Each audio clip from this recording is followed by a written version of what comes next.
Welcome to Chronic Combat Conversations, a live look at our best bets, picks, and predictions for every UFC event. With your hosts, TV Scouting MMA and The Guru, back again for UFC 279. Khamzat Chimaev taking on Nate Diaz in what could be his final UFC fight. What an incredible card taking place from Las Vegas at the T-Mobile Arena. But before we can get into that banger of a card, we've got a good friend in the building, a dude that is out there cashing tickets left and right, been selling picks, making money. Man, if you're not following this guy, I don't know what you're doing. He is one of the sharpest in the game, tracked, all legit, third party, just like we are. Our guy, Lucrative MMA, James. What's going on, buddy? I'm doing well, brother. Thank you for the introduction. I can't wait for this card. But first of all, I can't wait to do this podcast, man. It's been a while since we chopped it up. You know, I remember doing the podcast long time ago. And I had a lot of fun, you know. So hopefully we'll have a lot of fun this weekend. But hopefully we'll have a lot of fun tonight first. You know, I'm looking forward to it. Absolutely, man. Nothing more fun than cashing tickets on a Saturday night. And honestly, nothing more fun for me as somebody likes to break down fights and picking somebody's brain like yours, because just one of the sharpest in the game and has, I mean, I'll speak for myself and I think NTB as well. You know, you're somebody that pushes us to be sharper, to work harder, to do more tape, to second guess and third guess ourselves, like in the good way, you know, like to dot those I's, cross those T's.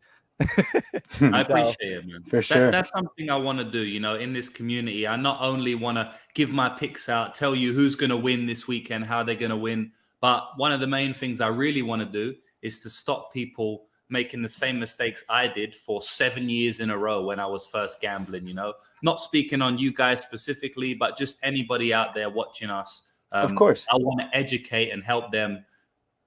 First of all, before they earn money, just save some money, you know, because I lost a lot of money when I gambled originally. So that's always my goal, you know. So it's nice for me to hear that. Dude, it means the world to us. And for real, like, that's been part of our process. Like, we are totally like in that, still that learning curve, like seeing those patterns, being able to avoid those landmines, identifying the dogs of the week. Like, it's a process, and each week is such a fun little exercise and game in terms of trying to figure all that out.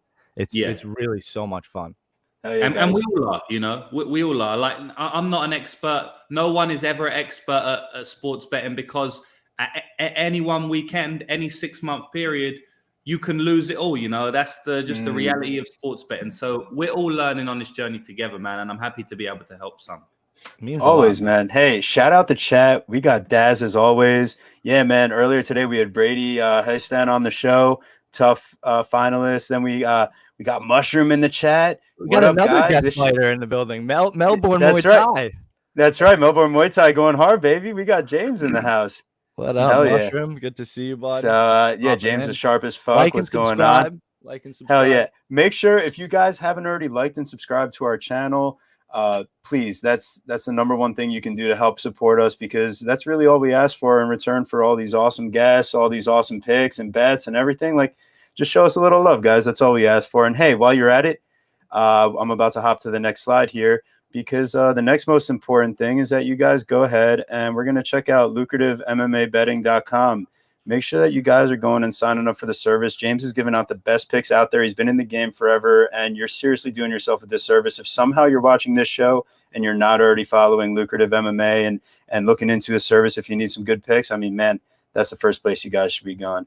So thought that was the first matter of business we needed to get into there. And I mean, you guys will throw down his subscription price on a lottery parlay, like a lottery ticket parlay. Like, why not actually just put it towards something that's going to give you like answers towards a test, like that, somebody that's doing the work for you. And that what up, Prince? What up? So, appreciate all you guys in the chat. Make sure you're letting us know your best bets. We got the Leech round 3 from Mushroom, the Leech inside the distance from Daz. We're gonna get into all that, but I just love seeing all the activity. Love seeing everyone here to hang out. I mean, without further ado, let's get right into it, baby. You guys might see a little bit of a new layout we got going on here. We got the odds up. We got the over-unders up for you people. We got the stats. We're working it, man.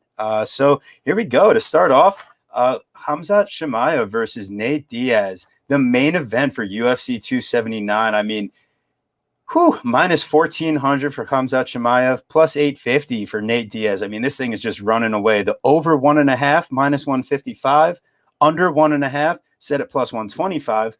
And just looking at the tail of the tape here, Chimaev is a 1-inch height advantage, whereas Diaz actually has a 1-inch reach advantage. But Chimaev is going to be 9 years younger. Man, oh man, I don't think you could touch this money line with a 10-foot pole. Sure, you probably cash out on it, but I got a little prop that I was a little more interested in. You start looking at the winning methods, and you take a fighter that's minus 1,400. And I mean, Chimaev is.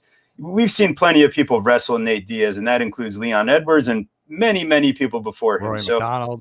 Yeah, exactly. I fully expect Nate Diaz to go in there expecting to get grappled. I think he's going to do his best to avoid getting knocked out. But that plus 225 for submission, man, that's where I'm looking for Khamzat. I think he's coming out with something to prove here, and Nate is one of those classic BJJ guys, but I think Gilbert Burns is so much more dangerous on the mat than Nate is from an explosive standpoint, an active submission standpoint these days. And overall, he just has a more athletic physique and able to really, deal with Khamzat's physicality. I don't think Nate can. I think the submission comes, and I think plus 225 on a guy that's a minus 1,400. That's the best value you're going to find, unless you can find an over-under prop, a round prop that you love, but that's the prop that TB loves. So what do you guys think? TB coming in crazy. No, I think that makes sense. Nate Diaz is the kind of guy that, isn't he a jiu-jitsu expert? How's he going to get subbed? Yeah, I mean, that's the thing, though. He's been subbed before, actually specifically only once before. Yeah, I don't know. What I do actually like when I really think about it, because there's really not too much to break down this fight from a technical standpoint. I don't think I think everybody realized that Khamzat, the guy 9 years younger, and just an absolute phenom with the wrestling is gonna be a problem here for Nate. I actually think I like. There it is. The mischief. I like that with mischief too. I think I like that with this fight though too. I think I like the over 1.5. Maybe I'm crazy. Maybe. Right? Maybe. And I definitely don't think this fight goes the distance. But if Nate really wants to be, it's really whether Nate wants to be there, right? I think if Nate wants to be there, I think we get to round 2, and that's probably about it. I'll be holding that ticket very tightly, obviously, but I don't see why not. I mean, obviously, other than Khamzat being a fucking steamroller, but I kind of like the time. It's we bet that in the main event last week, right? And Tai Tuivasa gone. They're gonna kill each other. It's gonna happen real quick. It did happen, but that's over 2.5 still cashed.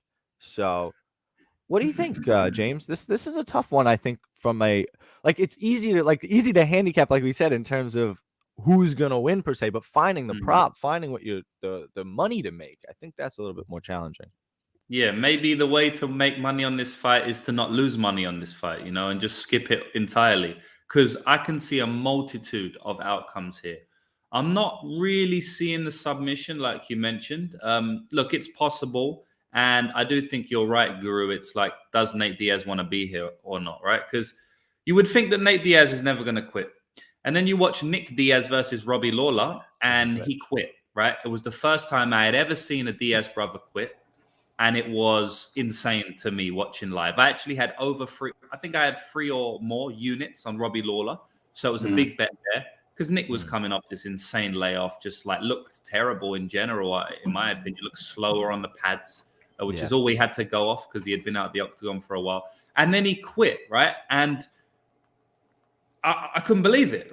Wow, a Diaz brother quit. This is crazy. I was texting my mates who watch MMA, wow, Diaz quit. Can you believe it? This was like a big headline thing for me in my mind, right? So that's kind of, playing on my mind a little bit here. Will Nate Diaz quit? Nate Diaz clearly doesn't like the UFC, right? And now I'm going to the more the narrative side. But, right.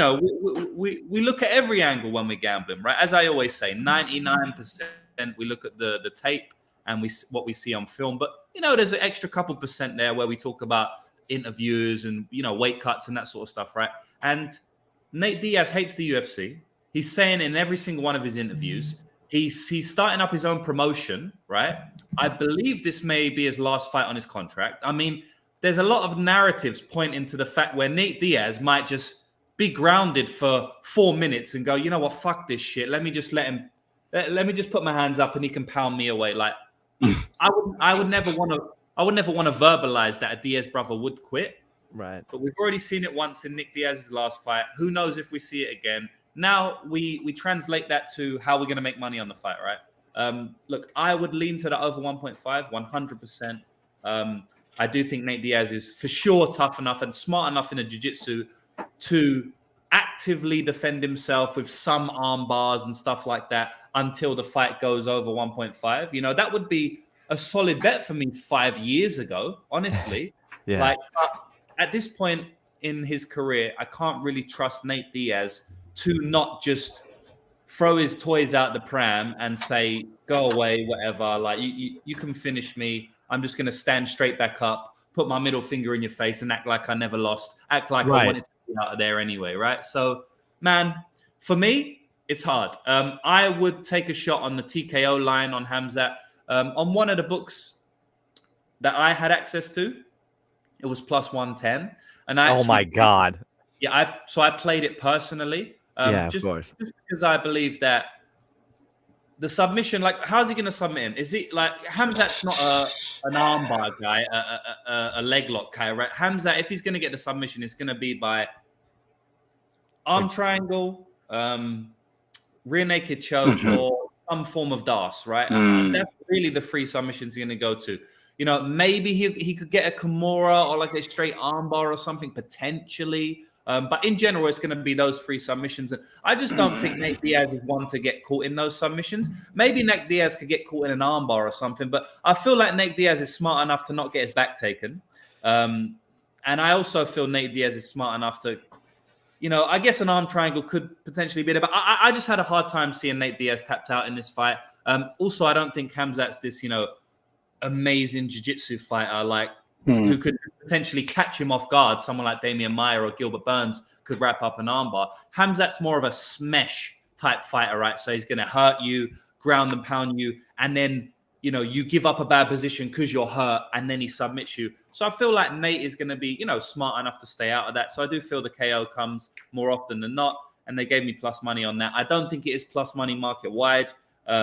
I actually believe that it's like minus 150 or something the last time. Yes. I checked. Yeah. Correct. So at that price, I don't want to be laying juice on it inside the distance prop, especially when, you know, the submission is somewhat live, right? So yeah, that's my breakdown on the fight. It's very hard to cap Nate Diaz in this fight. Not so much Khamzat. We know what he's gonna do. We know what he's about. But in terms of you know, Nate Diaz, it's hard to cap. So that's why I don't want to be putting my money on it too much. If I was going to go anywhere, you know, gun to head, I would go KO and I would go over 1.5. Yeah. Okay. No, I agree with that completely. I didn't love the sub thought either. If you are even a little bit more sketched out on that half a round, FanDuel offers like fight to start round 2. It's a little chalky at minus 220, but I mean, right there is like kind of telling you like the books are kind of showing their hand and like this fight should start the second round. So if you like it enough to parlay it, minus 220 is not a terrible parlay piece. That's not so bad. But hey, I think what I kind of get hung up on when I was talking about that sub prop is kind of the value in, you know, like the numbers statistically. But I think you make a good point, James, about how does it exactly play out. Numbers, boy. Exactly. So even though Khamzat's a 50-50 in the UFC, how he finishes people, knockout or sub, I guess, you know, you do make a good point that he does go for that smash first. I guess my thought was if he's smashing and Nate's kind of just like, I want out of here. Here's my neck, buddy. Like, you know, does he give up? Like you're kind of hinting at, like that would be the way the submission happens. Is that's if you're, but like James said, it's you're hurt or you're tired. Yeah. And in that respect, why isn't Khamzat going for what he should be, especially if he's in like a mounted dominant position, which is just smash. No, like you're right. You make a good point. If he's searching for submissions on Nate Diaz than he's specifically playing with his food and Wow. trying to like get a sub over Nate. What about our special play? Could that be in play for this fight? What do you think? Khamzat over 1.5. I mean, it's just ballsy as fuck. I mean, but yeah, I mean, if But you like the over 1.5, then yeah. So hold on. So like because okay, so the line already moved back to minus 1250. I guess that Nate Diaz money coming in heavy in the last hour. But yeah, so if you go to the DraftKings, you go to the fight parlays, then you scroll down and you're going to go to win fight and total rounds. So Khamzat and over 1.5 is minus 150. Or Khamzat inside the distance is like minus 450. So pick your poison. I would over 1.5. Yeah. What is that over 1.5 straight up? It's minus 155. So you might as well just do that, right? No, you take that. You take that all day, man. You never know. Exactly. It's a weird game, you know. I hear you. Break a nail or something, and then yeah, you're right, man. You're right. If I'm laying somehow minus money on a prop, then it's going to be him by knockout because I do think that's how he wins. Well, so shout out Daz because Daz is saying that the over 1.5 is now minus 140. So, but on DraftKings, it's minus 155. I'm curious if on FanDuel we'll get a different number.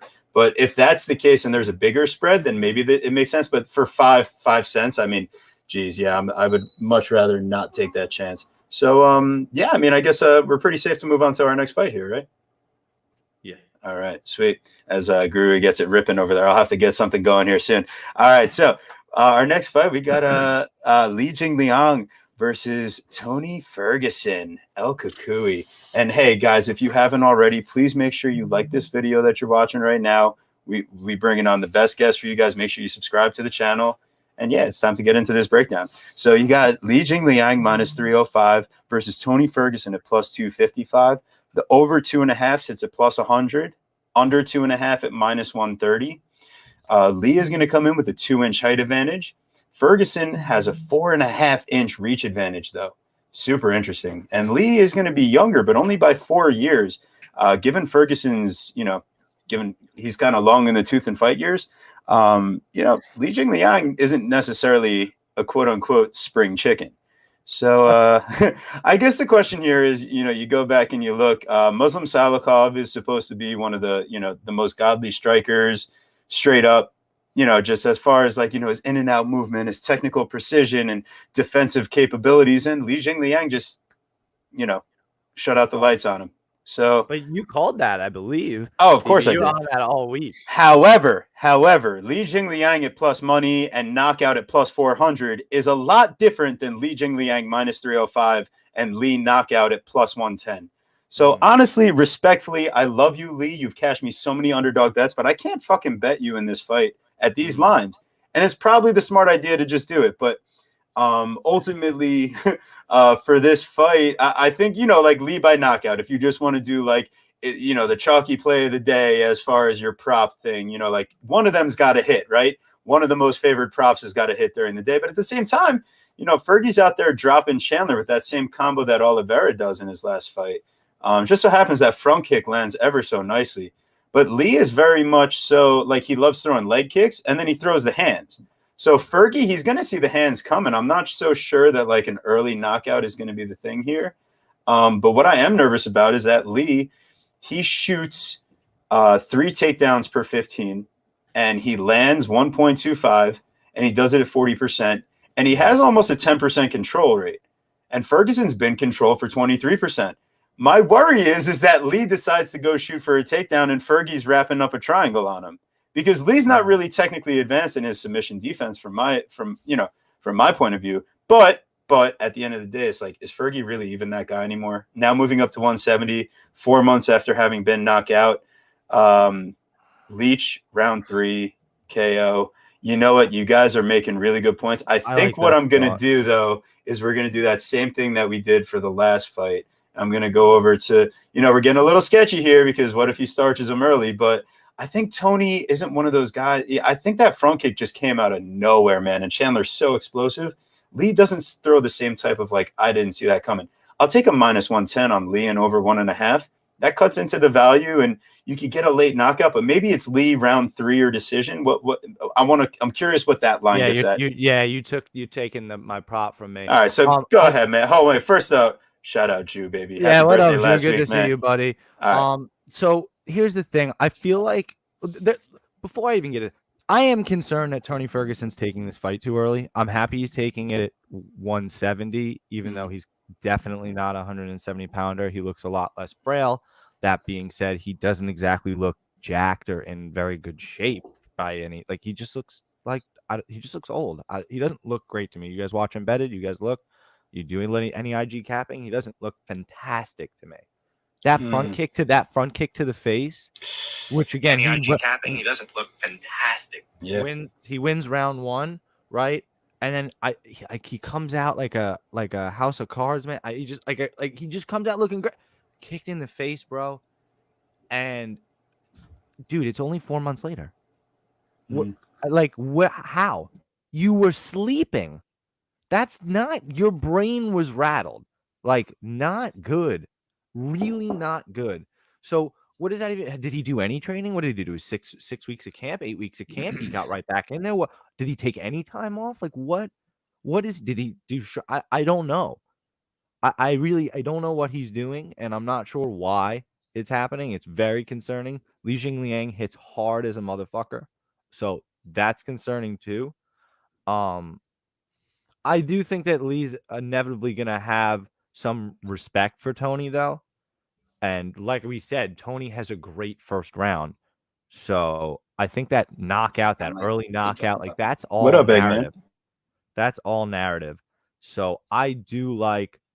Honestly, I like the fight to go the distance, but I like Lee round 3 or decision, which is a prop on FanDuel, and you can get that prop at plus 115.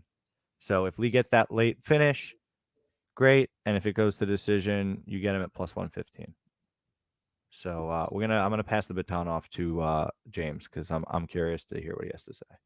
Yeah, this is another fight where it's kind of hard to know where Tony Ferguson is at, just like it was kind of hard to know where Nate Diaz is at least with the mental side on Nate, and then with the physical and mental. I mean, it's kind of opposite. It's like the physical side.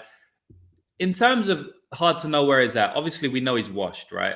But what I mean by that is he's moving up to 170, and he's coming off one of the most brutal KOs in MMA history, and it's only 4 months ago. So in terms of that, it's hard to know where he's at. You know, is he just going to get crumbled by the first hand because he hasn't fought a guy 15 pounds heavier than him in 7 years, and also he hasn't come off a brutal KO like that in his entire career. So does that impact him in this fight? Who knows?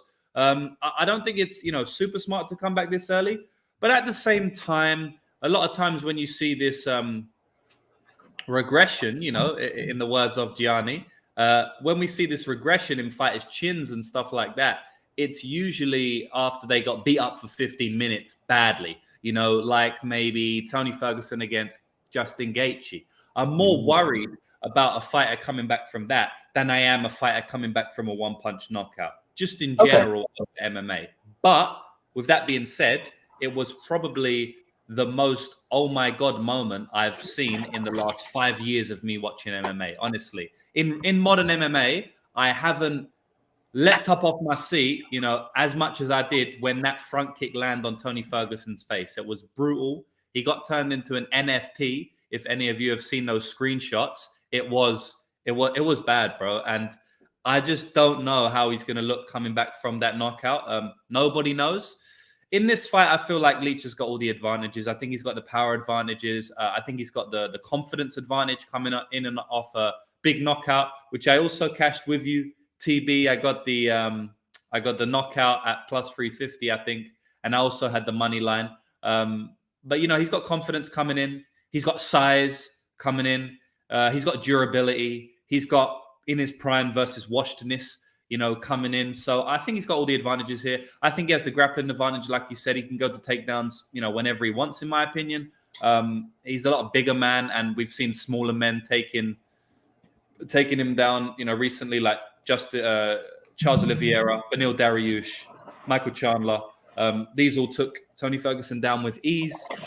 So yeah, man, I feel like Leach is going to win this fight. It's like, does he knock him out, or does he go to decision? Because the bookies are kind of torn. The over 1.5 is a 50% indication, you know, so that means they're pretty torn on where this fight will go. I feel like it goes over 1.5. You know, I do feel like Tony Ferguson has an insane chin. You know, regardless of what's happened recently, Tony Ferguson has probably one of the best chins we've seen, or one of the best recoverabilities we've seen. I believe the book has it at 2.5. Yeah, 2.5. Did I say 1.5? I like the 1.5. But the books have the over 2.5 at plus 100. So it's like a 50% indication, you know, whether they think it's going to go over or not. So in that regard, I like the 1.5. There's money coming in on the fight doesn't go to decision. So, you know, sometimes I tend to go the other way. I mean, it really does depend. But yeah, man, overall, I see this fight as kind of hard to cap on the Ferguson side. Is he going to be able to withstand the Leach's punches? Because the Leach has knocked out Santiago Ponzinibbio. The Leach has knocked out Muslim Salikov. And the Leach has knocked out Elizeu Zaleski dos Santos. So, I mean, those are three big knockouts for the Leach there. And is he going to add another one on his record? You know, Tony Ferguson would be thereabouts. All the other guys I just mentioned in terms of chin durability and that sort of stuff, especially, you know, 155 are coming up to 170. So, look, I like the over 1.5. I like the Leach to get the win. But I'm going to say Tony actually survives to the bell on this one. I'm going to say that, you know, Tony makes a good showing of himself, is proud of himself at the end of 3 rounds. It isn't a complete whitewash like some of Tony's recent fights. And Tony gets the respect he deserves after kind of being a laughingstock for the last 3 years. He gets the respect he deserves, sort of like a Luke Rockhold type deal. And maybe he retires after. You know, that's lots of predictions there. I don't know if they're all true, but yeah, I'll say Leach gets it done, and I'll say, you know, round 3 decision is kind of where I'm leaning, just like you guys. Yeah. I'm almost saying fade the narrative here and say like Leach decision almost, you know, if you really want to go crazy. It's not even fading the narrative because the props have it at, that's what I'm saying. Like, then that narrative is the echo chamber that you listen to, because the bookies have Lee by decision at plus 165 and him by knockout at plus 160. Oh, well, that's why they're torn. Okay, fair enough. I agree. I'm torn. Well, there you go. And I think that's a good point. How fucked up is it though that they have Tony Ferguson and Nate Diaz fighting at 170 on the same card, but not each other? Very sad. Yeah, really, not the right No, deal. that's what they should have done. Mm-hmm. But hey, all right. So we are on to our next fight here. We got Kevin Holland. This is the fight. This is probably the most interesting fight on the card that's not the main and the co-main. Yeah, man. Kevin Holland minus 195. Daniel Rodriguez plus 165. Got the over 2.5 at minus 115. Under 2.5 at minus 115. They're split, man. They don't know what's going to happen. And man, neither do I. I mean, Kevin Holland, though, coming in, 2-inch height advantage, 7-inch reach advantage, 6 years younger. Guru, tell him what that means. It means that you win like really around like 60% of the time blindly. Like yeah, so the line over 60% of the time blindly. The line makes sense in that case, but we got to find a way to squeeze some value out of it. Okay, I came in wanting to bet Daniel Rodriguez really badly. But he doesn't really have striking defense. He's solid. He sees what's coming. You know, he is like aware. It's just he does get hit often. And if you're going to be in a point fight with Kevin Holland from distance, Kevin Holland is going to, maybe he throws less volume than Daniel Rodriguez, but I think a lot of those volume numbers are attributed to like the Gabe Green fight, where Daniel Rodriguez is just teeing off, or like by the same token though, the Parsons fight, 1 round racks up some big numbers. Mike Perry is able to kind of school him from distance, racks up some big numbers. But yeah, even that Dalby fight, he racks up a lot of numbers, but it's not necessarily damage based. So I think Kevin Holland is going to be landing the bigger shots here, the more concussive blows. I think he's kind of the one that I'm looking to make more impact on a strike-by-strike basis. Also, he's going to have a little more pop on the end of his punches, given that this guy's the one that's come down from a bigger weight class. Maybe he should have been here the whole time, but he's been taking shots from the big boys all along. So Daniel Rodriguez, I don't think we really run a risk of Holland getting knocked out. Also, his defense is elite. His distance defense is 60%, and he only absorbs like 1.5 from distance per minute. And you see it on tape. He's really proficient at in and out, straight shots, keeping guys at the end of his range. So while I wanted to play Rodriguez as a dog initially because I really like him as a fighter, he's a really awesome dude. I think most matchups, if it's a striking battle, Daniel Rodriguez is going to win. It's just like you're meeting your match here, my friend, and you're not getting helped out in the physical department because you're probably the worst athlete also. So I feel like I've shit on Daniel Rodriguez too much, Guru. But Holland minus 195 is a parlay piece for me. Or if you could go ahead and do what we've been doing over and over so far here, Kevin Holland and over 1.5 is plus 100. Oh shit, is that a play, Guru? Not specifically. I mean, I like that, but not specifically where I want to go. Ooh, what are you thinking? So I'm thinking that similar to you, I wanted to be on and was on Daniel Rodriguez pre-tape, and then post-tape doing my research. I was not as impressed with that Kevin Lee win as I was watching him destroy my Kevin Lee ticket. He was getting hit way too much. He dropped the first round, and he gets taken down, and it wasn't great to me. He didn't tower over him or crush him in the way that I kind of had remembered. Beating Preston Parsons on short notice doesn't mean anything. The Mike Perry decision is, Mike Perry's a gritty fighter, but okay, you have a distinct size advantage over him, so you can just counterfight the bull in Mike Perry. Fine. The Dalby loss, whatever, but a smaller guy, and Dalby's not my favorite fighter personally. And then, beating Dwight Grant means literally nothing. Gabe Green, I believe, on short notice, another really small guy, and beating old Tim Means by round 2 submission. Okay, well, so did Kevin Holland did that too. Cool.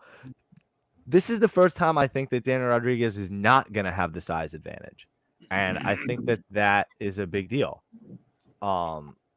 I also think that Kevin Holland, like you were saying, has shown himself across now 15 UFC fights, twice as many UFC fights as Daniel Rodriguez, that he has elite striking metrics. And then that's why but he's lost a bunch of his fights. Yeah, because nobody wants to fucking strike with him. So they faced elite grapplers and they took him to the ground. And that was also up another 15 pounds. So this is really a beneficial spot for Kevin Holland. And the line's kind of held, which is kind of interesting. I'm not exactly sure where the average betting market sits, like the public, but I personally like this fight to go the distance. That's where I'm at. I think they're both dogs. I don't think that either one of them finish each other. I guess if somebody's going to finish somebody, I think Kevin Holland maybe gets the knockout. But again, I think they're both dogs. Both of them, all their recent losses have been by decision. So the only finish that Brennan at the only finish that Kevin Holland lost is by sub to Brennan Allen. And that was a little, that's like, yeah, so what? That's 2019, but that's literally it's like 13 fights ago. It's a while. Yo, great question, Ju. Yeah. Is D-Rod durable?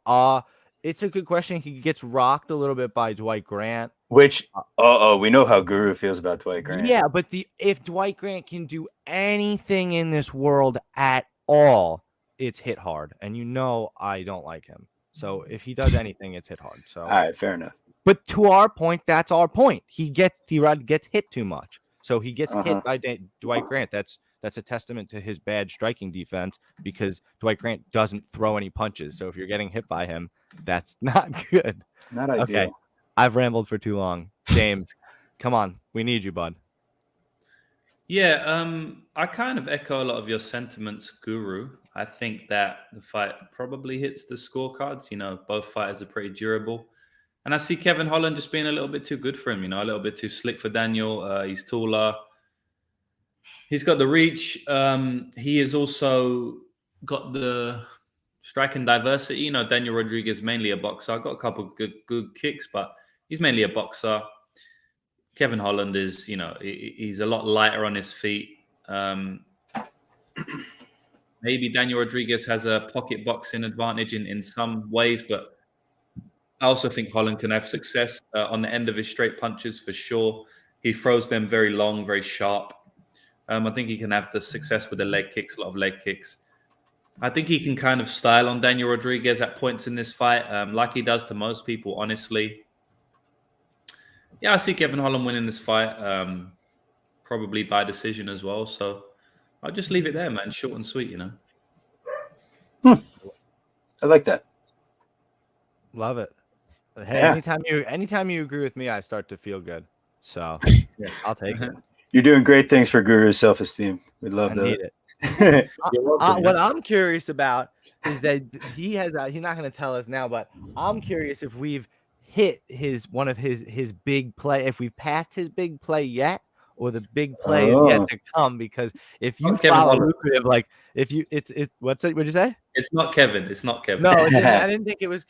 So I'm curious, like if it's probably not those first two fights. So that means we haven't hit it yet. So I'm curious if I can smell it. You'd never say. A magician never reveals his tricks. You know, you never is gonna tell you what's in the secret sauce. But I'm gonna see if I can smell the poker face. Guru, I'll tell you, instead of smelling, save your nose the work. Just go over to lucrativemmabetting.com and you can find out what the max play is. Okay, let's let the man do his thing. Come on. That's so fucking true. So anyways, now that we've fully advertised, because the dog is 32 and 34 plus 38 units. I mean, ROI of like plus 110% or something on these max plays. So make sure you guys are on lucrativemmabetting.com. Yeah, he's got one on this card, so I'm trying to smell it out, but that's different. The Guru's always putting his nose into something. So yes, absolutely. All right, Dirty Reg saying plus 180 on D-Rod is value. Hey man, I'm telling you, I was sitting there early in the week, so I might be punching myself, for passing up on it if that ends up being the play. So don't be surprised if you just see us like take the over on this fight. I really want to see how these guys look at the face-off here. It's going to be a catch weight of 180. So I'd love to see how these guys come in, and kind of a short notice deal that they threw together. I know Guru's about to freak out that he had no idea. Yeah, I think maybe you had mentioned it, but we didn't mention it. So I'm kind of bummed I didn't remember that throughout the week. So fuck me. So we'll see, man. But that's where a final play is going to come in soon. So, anyways, we're gonna slide right along into our next fight. We got Irene Aldana versus Macy Chiasson. Nice battle of accents over here on the Chiasson. We want a croissant. So stupid. Yeah, man, terrible. So if anyone wants to hop out of the stream for that to show me punishment, maybe stay to show your sympathy for. Make sure you like and subscribe so you can keep hearing us. Yes, make asses of ourselves. Yes, please. While cashing tickets, so let's get it. And hey, we'll sing any songs that you guys request in the comments section. This is true. We definitely are a vocals podcast, so we're always looking for a good time. Yeah, you should get on that, Guru. Even I've got a glass of wine going. So, all right. So now we've told you to like and subscribe. On to our next fight here. We got Chiasson coming in. The line is Aldana minus 180, Chiasson at plus 155. Aldana over 2.5 at minus 195. And Chiasson under 2.5 at plus 160. So, man, Chiasson coming in 2-inch height advantage, 3.5-inch reach advantage, and 3 years younger. So she's got an advantage in all three categories. Yeah, can you fix why that's red yet or not? I'm going to look into that actually right now. I have my partner in crime. We're doing a fantasy draft together at the same time. So I'm going to ask him how I can fix that too. So good, I think what it's going to be, I'm going to have to put it in inches like reach instead of like 5'11". which is fine. I Wait, think what? it'll be good. Like if I put their height in inches instead of 5'11", like if I do, 5'11" would be what, 71 inches? No, I'm not a metric. I can't do math. What do you want me to convert things? Metric, bro. That's inches and feet. Come No, on. I'm not. Okay, guys. James just is so you- laughing at me because just so that's you just understand, this is what I deal with on a consistent basis. We can't have nice things, so I'll try to figure that out. you But Americans and your metric. Guru, Oh, I'm God. thinking you can light up some Neil Young or Fergie tonight. Oh baby, we'll have to. Ooh, oh man. Oh my God. So yeah, we'll see how that goes. But actually, oh man, I completely forgot about something. She was My people. I lost the bet. You lost the bet? I lost the bet to Guru last week. Yes, you did. You had to do your. Hold on, I'm are doing you it right doing now. Right now. Are you Doing gonna a run the gauntlet? shoey? He's Is got this a shoey? no. So what we have to do on this show is you have to run the gauntlet. Yeah. So the Okay. gauntlet is what exactly, TB? You got to do. So you here, got to do. I've got a. you gotta do a I've got shot? I got some tequila here. You got to do a shot. I've You got to do a bong rip, this bad boy right here. and you And have then to I've do a got dab. this dabberoonie to finish things off. So I think I got to start with the dab because I got to torch it. Then I'll do the shot. Then I'll finish with the bong rip. So Much better than a shoey, man. That's not like a forfeit. That's You like know? a good.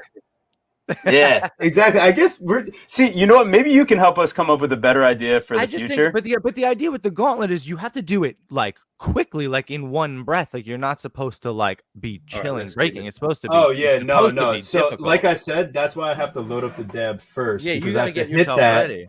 I got the bong pack. Shoot it. And then I got my. I'm getting my shot ready too. So. The chat is going crazy. We got Andrew and Tristan Tate in the chat. Oh Jesus.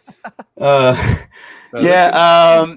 Yeah. I guess people are going crazy out here. Yeah. I mean, feelings on these guys aside, we won't get into all that, but yeah. Hey, thanks guys for stopping in and adding into our chat. We always appreciate that. But hey, so here we go. We're gonna get shit popping on my end. Guru, if you want to go ahead, I'm leaning Chiasson plus 155. Give me that. Chiasson. Yeah. So when I was similarly starting this fight, I was curious as to why exactly it was lined this way, right? Like Irene Aldana at seems like the young prospect, but 34 years old. Has 2 canceled fights in the interim, right? And beat Yana Kunitskaya by round 1 knockout. And turns to come out in that fight. James is laughing because he knows what I'm about to say. She's pregnant. Yana's pregnant. She gets ripped with a body shot. Brutal. Hope the kid's okay. But just not a good look. She clearly didn't want to be there. Yana's already had suspect durability to begin with, so doesn't really do much. And for whatever reason, again, she has now not fought in a year. She had an arm injury actually. So she's coming off an injury. That's why she didn't have the Aspen Ladd fight. And now she's fighting Macy Chiasson, who, after doing the tape and rewatching the Norma Dumont fight, if you really have to look at that fight, honestly, and be honest with yourself, she kind of whoops ass in that fight. Is she really doing damage with the grappling? No, but she's controlling her for long enough. I really almost I'd rewatch it. I'm like, yeah, I'm pretty sure that was a 30-27 for Chiasson. She did a really good job of controlling her and moving up to 145. She looked really good there. So here, coming back down to 135, if you're willing to mix up the grappling on Aldana, I don't see why you're not going to win the fight. Straight up, that easy. Because Aldana she's shown you what she is. She's a kickboxer. She's got limited. Look at that. She's still got limit. She's got relatively limited output. All right. I'm ready.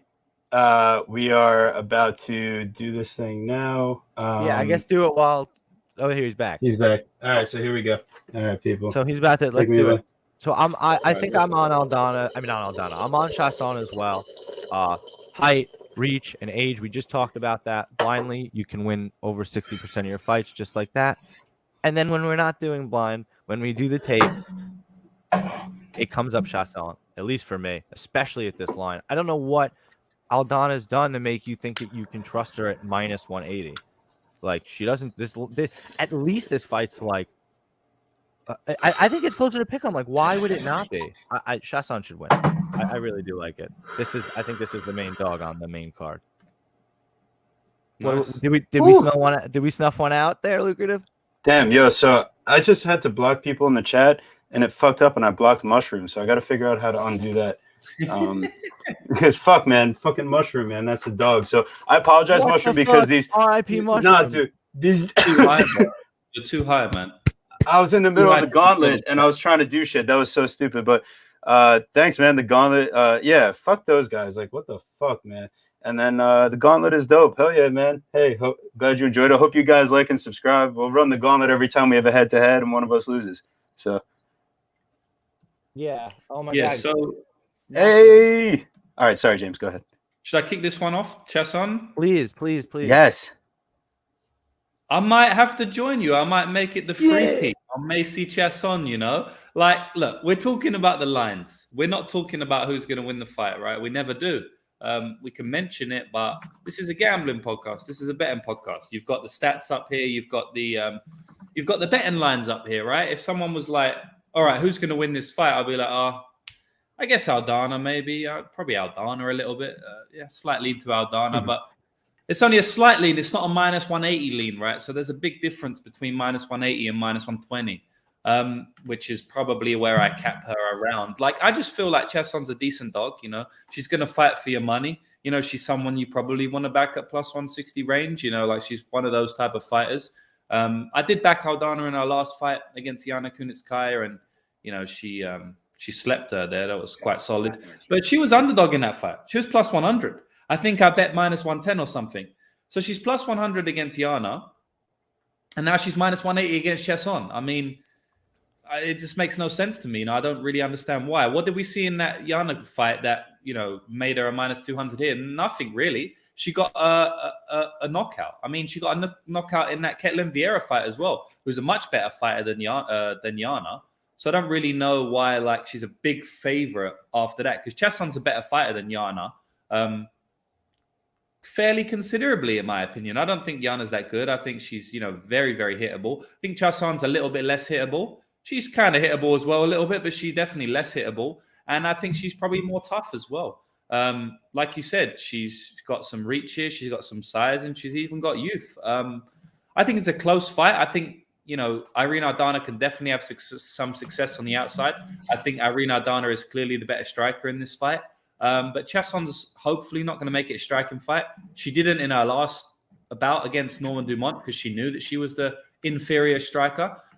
So that was good game plan from Macy, and it was good to see her implement that game plan because, you know, when she came in the UFC, she was getting some knockouts, man, like before her UFC career. And then when she came onto the UFC, you know, she fought on the Ultimate Fighter and stuff. She was getting these knockouts, like brutal knockouts and finishes and stuff. And she's kind of realized, I think, especially in her last fight, that, okay, maybe I'm not this insane, brutal knockout artist. I'm just going to go for the grappling, go for the takedowns against this fighter who really is just a boxer in Norma Dumont. And that's what she did in that fight. So it's definitely encouraging, if you are on the Macy Chiasson side, to see her implement the grappling, implement a high fight IQ in that fight. Now, I will say that she did gas out from that grappling. And in that third round, she was blowing. You know, I think if that was a 10-minute round, Norma Dumont may have got the finish in that fight. But at the end of the day, she looked good in, you know, most of that 15-minute fight there. And she can implement some sort of similar game plan here. Now, the difference is Irene Aldana is a very, very, very good takedown defense artist. Norma Dumont is not so much at all, to be honest. So there's a big difference there. But we have seen Irene taken down, not really at all until she fought Holly Holm, but then she got taken down like 5 times. Well, that's right, but yeah, that's not good. Holly Holm doesn't really want to take you down. Like, generally. These days, she's kind of, you know, she has added that wrinkle to her game, you know, like she's pretty solid in the clinch, Holly Holm. She's got a good body lock. She's very strong for the division, you know, obviously kickboxer coming in, but I don't think that's, you know, terrible getting taken down by Holly Holm there. But what I noticed is that when she was taken down, a lot of the times it was via the body lock, and also a lot of the times it was via trip takedowns. Now, one thing that Macy Chiasson will do is go for the body lock, and she will go for trip takedowns specifically. So I think, she's not like she's not only going to shoot single legs here, which, sometimes fighters will have a really, really good defense for a single leg, but they just can't defend a body lock takedown to save their life, and it seems like Irene Aldana has really good first level takedown defense is what we call it. Very good single leg defense, very good at, pummeling for underhooks in the clinch. But if you are able to get the body lock and put a foot through her foot, you can potentially take her down with the trips. Now, I don't want to say it's a guarantee that Macy's going to be able to do that, just because we've only really ever seen Holly Holm do it. And so, she's not Holly Holm. She is a different fighter. But that is a little bit encouraging, seeing that, and seeing Macy do that in her prior fight. So, look, I think rounding up, I'd like to say that Macy Chiasson is a tough fighter. She's going to fight for your money. She's plus 160. It seems like there may be some potential market overreaction on the Irene Aldana line. So I do think that Macy Chiasson is a good dog. I would look to back her over backing Irene Aldana in this spot. But there's something holding you. There's something keeping you off of it. Well, it's the fact that I'm picking Irene Aldana to win the fight. Like, I just wanted to say that although I'm bigging up Macy Chiasson in this breakdown, it's because I'm talking about the betting line, right? A lot of people get confused. Sometimes there'll be a plus 300. I'll break down the fight and I'll basically make the case for the plus 300. And then people get confused. I'm thinking I'm picking them outright to win. Like Aylin Perez last time out, I made a big case for Aylin Perez against Stephanie Egger.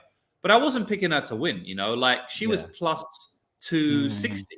So I was just making the case that she shouldn't have been plus 260. I wasn't making the case that she should have win. And then post-fight, people will be like, wow, look, you spoke about Aylin Perez. I'm like, relax, man. I thought Stephanie Egger would win the fight.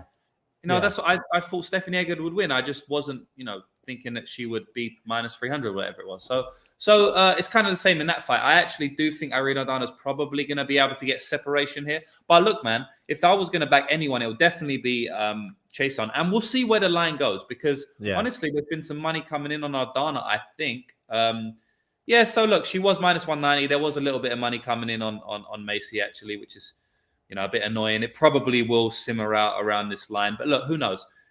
Maybe I'll end up on Macy. I don't think so, but maybe I will. If there's any more money coming on, then I probably will. So, look, I'm going to complete the three-peat. I'm going to say that Macy Chiasson is the dog of the week. I'm going to say she gets it done. But, yeah, it's going to be a good fight overall. I think it's going to be a tough fight. I think it's going to be quite exciting, I definitely think so. And I was scouring the lines as well, talking more about value. And Macy Chiasson by decision on FanDuel plus 300. Yeah, I think if she wins by decision. Like probably. She was a finisher, in her career. Like in terms of women's MMA, like she's got a lot of finishes. She finishes Sarah Moras, Pani Khamzat, Gina Mazzani, Larissa Pacheco. She finished all of these girls. In her last 5 fights, she hasn't got any finishes. So her level of competition hasn't really stepped up, but I don't know. I do think it'll be decision if it's anything. I mean, I do think that Irene Aldana is a tough girl. Like we haven't really seen her in any, not that I can remember, we haven't really seen her in any trouble. So it might be a better way to play her, Macy, but it's a little bit tricky because she did come in as a finisher, Yeah, it's definitely interesting. It's gonna be a cool fight, and yeah, I kind of love taking just the stab on the dog here, just like we talked about, just because of value. Yeah, and you almost kind of, especially with women's MMA and these types of lines, like they you remember you play favorites in MMA and you don't make money long term. You play dogs. I mean, MMA. Favorites, it depends, but I know what you're trying to say, like right, yeah. The volatility in MMA is so crazy that oftentimes you're just better taking dogs when you're talking about straight money lines for sure. But you can make money on favorites. How about that Usman fight? Like, how about that volatility? I know, man. That's crazy. That's 1 in 100, bro. How about right? But it's 1 in 100. Except how about the Glover Jury fight? Like, it's so crazy. Crazy volatility. But then you take the dog in that fight, and then you're like, no, which I did. I took Glover in that fight, and you're just so upset. But like Glover's cashed it as a dog for me many times, so I'll let him off the hook with that one. No, of course. Definitely. Well, all right. Well, next up here, we got another pretty wild fight, honestly. Johnny Walker versus Iwan Cutelaba. This one you got Walker plus 170, Cutelaba at minus 200. The over 1.5 is at plus 115, under 1.5 minus 145. They're expecting violence.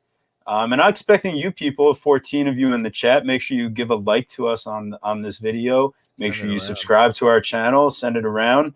And yeah, man, to break down this fight, Johnny Walker has a 5-inch height advantage, a 7-inch reach advantage, and Cutelaba is 1 year younger. Walker should have the more athletic striking prowess. He uses his front kicks well. He's explosive, but I just don't think he's someone that at the higher levels, at least, is consistently finding ways to put people away. He's even gotten more tentative as he's continually gotten knocked out by the bigger hitters. And I think something that's going to be interesting here is that, Cutelaba does swing heavy on the feet. I'm curious if he could land a knockout punch there, but even if not, I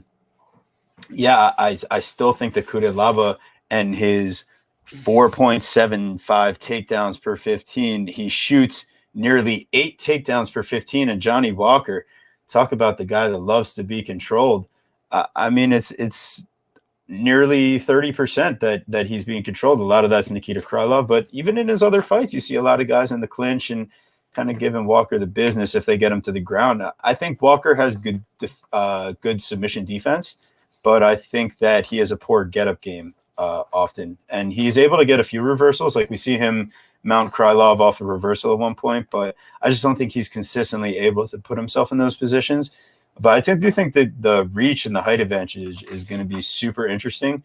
And I'm so sketched out from trusting Cutelaba again after the last fight against Ryan Spann fiasco. So over 1.5 plus 115. Guru was kind of talking me into that earlier. So are you still feeling that, Guru? Yeah, I think so. I definitely think so, because I don't think the fight goes the distance because I'm just trying to go over things in my head, and I'm just like, all these fights going the distance? Am I missing something? Like, no, I think this fight's gonna go for a little while, but I'm not sure if it goes the distance. But at over 1.5 plus 115, I like that, because I don't think Johnny Walker's getting electrocuted again to start the fight, and Kutelaba's really, to me, he's not super chinny unless you're fighting Ankalaev. So unless you're submitting him, which I don't think Johnny Walker is doing, I think this fight's going to take some time. And Cutelaba's shown himself to be a little bit more patient now in the striking. He's not just going to he's just not going to electrocute him. He's not just going to Jamal Hill him. So I kind of like fading the narrative there that this fight's going to end really quickly. So yeah, I like the Cutelaba side, because if you're gonna grapple Johnny Walker, then you're gonna beat Johnny Walker. At least it is. Yeah, done with that. What do you think, James? I'm completely on the other side. I like the under 1.5. I liked it more when it was even money, which is when I got my money down. But I think this fight is a car crash. I think Johnny Walker. I think Johnny Walker fight's insane. I think a lot of people are misreading Johnny Walker's fight style because of the Krylov and the Santos fight. Krylov and Santos fight both went to decision, but they, in the Krylov fight, it was still kind of crazy. There was times on the feet where both guys got rocked, and it could have been stopped. But Krylov was just shooting for legs, just the whole fight, just constantly shooting, and then just kept him up against the cage for 15 minutes. So, that's the reason that went to decision, right? Honestly, it shouldn't have even went to decision, that fight. It wasn't to do with Johnny Walker, though. It's not like Johnny Walker was relaxed in that fight. Johnny Walker was doing his best to get out of those positions, but he just couldn't. Krylov was just keeping him down. So that's more on Krylov than Johnny Walker, than it went to decision. And then when you speak about Thiago Santos, both of them were quite hesitant, right? But you look at Thiago Santos's fights surrounding that fight, right? And even in the Jamal Hill fight, the dude's shooting in that fight, and the dude's just trying to stay out of range. The dude is not coming forward, and like it took a long time for that fight to finish. It was the 4th round. Jamal Hill had never been into a 4th round in his entire career. The dude's getting early finishes, but Thiago Santos took him well late, right? And then you talk about the Ankalaev fight. That was after the Walker fight. Thiago Santos, again, super hesitant in that fight. The fight goes to decision. 5 rounds with Magomed Ankalaev. You know, low volume kickboxing fight on the outside. Thiago Santos just doesn't really want to engage. And then we speak about the Rakic fight, which was before the Johnny Walker fight. Again, that's just like a kind of like a low volume fight, a fight that goes 15 minutes. So out of the Jamal Hill fight, which was Santos's last fight, you know, there was 3 fights in a row where Thiago Santos went to decision. And then when we look at Johnny Walker, his fight against Jamal Hill, 3 minutes, finished, whatever. That was after the Santos fight. The fight before the Santos fight was probably Johnny Walker's most crazy fight in his entire MMA career. It was against Ryan Spann, right? It finished in 2 minutes, 43 seconds in the first round. And that was back and forth. He got knocked out like twice. Yeah. He got mounted like 3 times. And he knocked Spann out like twice. And on the 3rd knockout, Spann actually did get knocked out. It was a proper insane fight. And it was a typical Johnny Walker fight, you know? And then we speak about the Krylov fight, which we've already spoke about. Yeah, we know about that one. And then the fight before that, the Anderson fight. Again, he got knocked out twice in that fight. On the 2nd knockout, he actually got knocked out. And then his last 3 fights before that was 1st round finishes. I don't really think Johnny Walker's this magical outside kickboxing fighter that we all think he is because of the Thiago Santos fight. I think that was more because of much more because of Thiago Santos. I still think Johnny Walker's wild. Look, we got to remember that there's a big narrative going around that Johnny Walker's a hesitant guy now because since he's been with John Kavanagh. John Kavanagh was with Johnny Walker for the Ryan Spann fight, which was his most crazy fight in his UFC history. So why wasn't he hesitant in that fight? You know, if it was really down to Kavanagh, why wasn't he hesitant in that fight? You know, the only possible explanation was, they didn't have enough time to work together. Like, I don't know about all of that. He was going crazy in that fight. It's because he had a fighter who engaged in that craziness, right? Krylov didn't engage in the craziness. Neither did Thiago Santos. That's why those fights wasn't crazy. I think Cutelaba is going to engage in the craziness, you know? I think Cutelaba is going to come forward. I think Cutelaba can easily get a knockout on the feet here. I also think Johnny Walker can easily get a knockout on the feet. I mean, Johnny Walker can knock out John Jones, you know, like he can do it, you know, like he will do a flying knee and he can knock out anyone is what I'm saying, right? He can knock out Francis Ngannou. He can knock out Max Holloway, you know, like unbelievably, he could probably knock out Max Holloway, you know, the featherweight, because he just comes through with those crazy shots, you know, those flying knees, spinning back punch, whatever he does. So I do think he's obviously live for a knockout in any fight. Cutelaba fights are always crazy, man. The Ryan Spann fight, he got choked out in round 1. Shout out to Ryan Spann, cashing that plus 700 submission ticket for me there. Oh my goodness. The Devin Clark fight, he knocked him out. He almost knocked him out in round 1. It was a mad fight, really. It went to decision, but shouldn't have been. Dustin Jacoby got a 10-8 in round 1. Went to decision, though. And then the last 2 fights against Magomed, he got knocked out. Khalil Roundtree, round 1. I mean, I don't know, man. There's so much evidence that these guys are just insane fighters. I don't really see how it goes past 7.5 minutes. What does a over 1.5 round fight look like? What, are they just being hesitant on the outside? I mean, we've never seen Cutelaba do it before. We've only seen Johnny Walker do it once in his entire MMA career against Thiago Santos, who has been doing that so much in his recent fights. So for me, it's just so hard to picture it over 1.5. Yeah, I jumped in on the under 1.5 here at even money. So we're going head-to-head on this one. We'll see. We'll see how it goes. But I do think someone gets finished early, and I do think probably Johnny Walker is the one. Wow. Yeah, you know, I'm not betting this wasn't my strongest play. So, you know, hearing somebody like you talk about it, it makes me want to dig a little deeper. Like I said in the introduction, man, it's not bullshit. When you talk, I listen. So I'm a dig a little bit deeper. And man, don't let me take you off the fight. No, it doesn't. But the reason I did a passionate take is because I want to give the viewers the other side of the. And also, I do think it's going to be a car crash. But like, man, I lose bet every single weekend, multiple bets. every single person will lose bets multiple. So don't let me talk you off it, because I don't want to take the blame if it loses.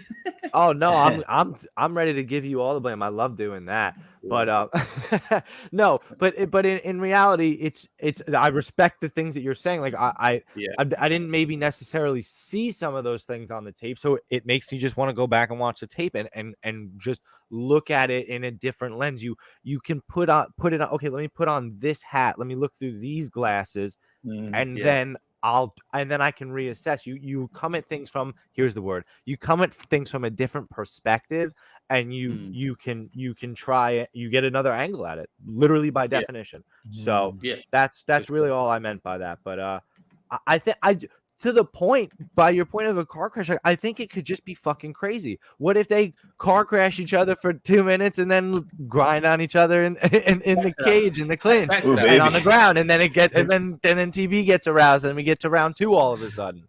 I guess when I'm talking about what would an over 1.5 look like, in my opinion, we can't avoid the car crash in this fight. So I do feel like, if it is, what does it look like? Maybe someone gets dropped, it's close to being finished, and then they gas out, which we see all the time, right? And there's the horn. There's almost a finish in the first round, and then they kind of get tired, they grind on each other, as you said. That's the only way I can kind of see it going over 1.5.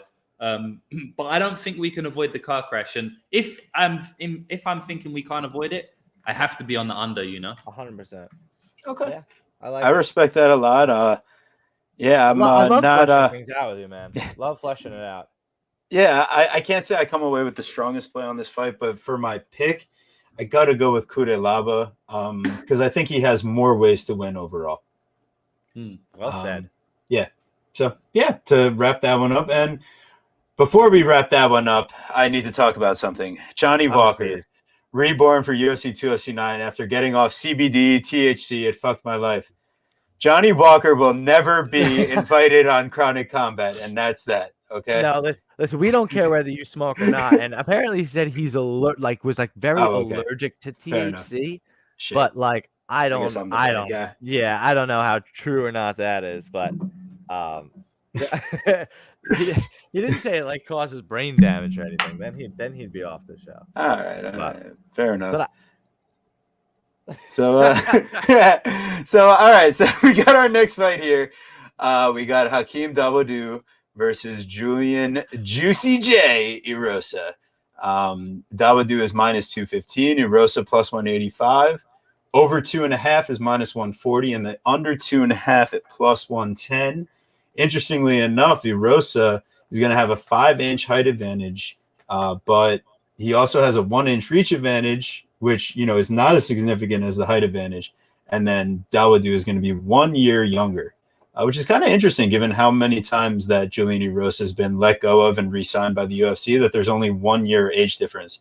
How we talk about like Dawadu as like an up-and-coming prospect. So anyways, so the line is minus 215 and Erosa plus 185.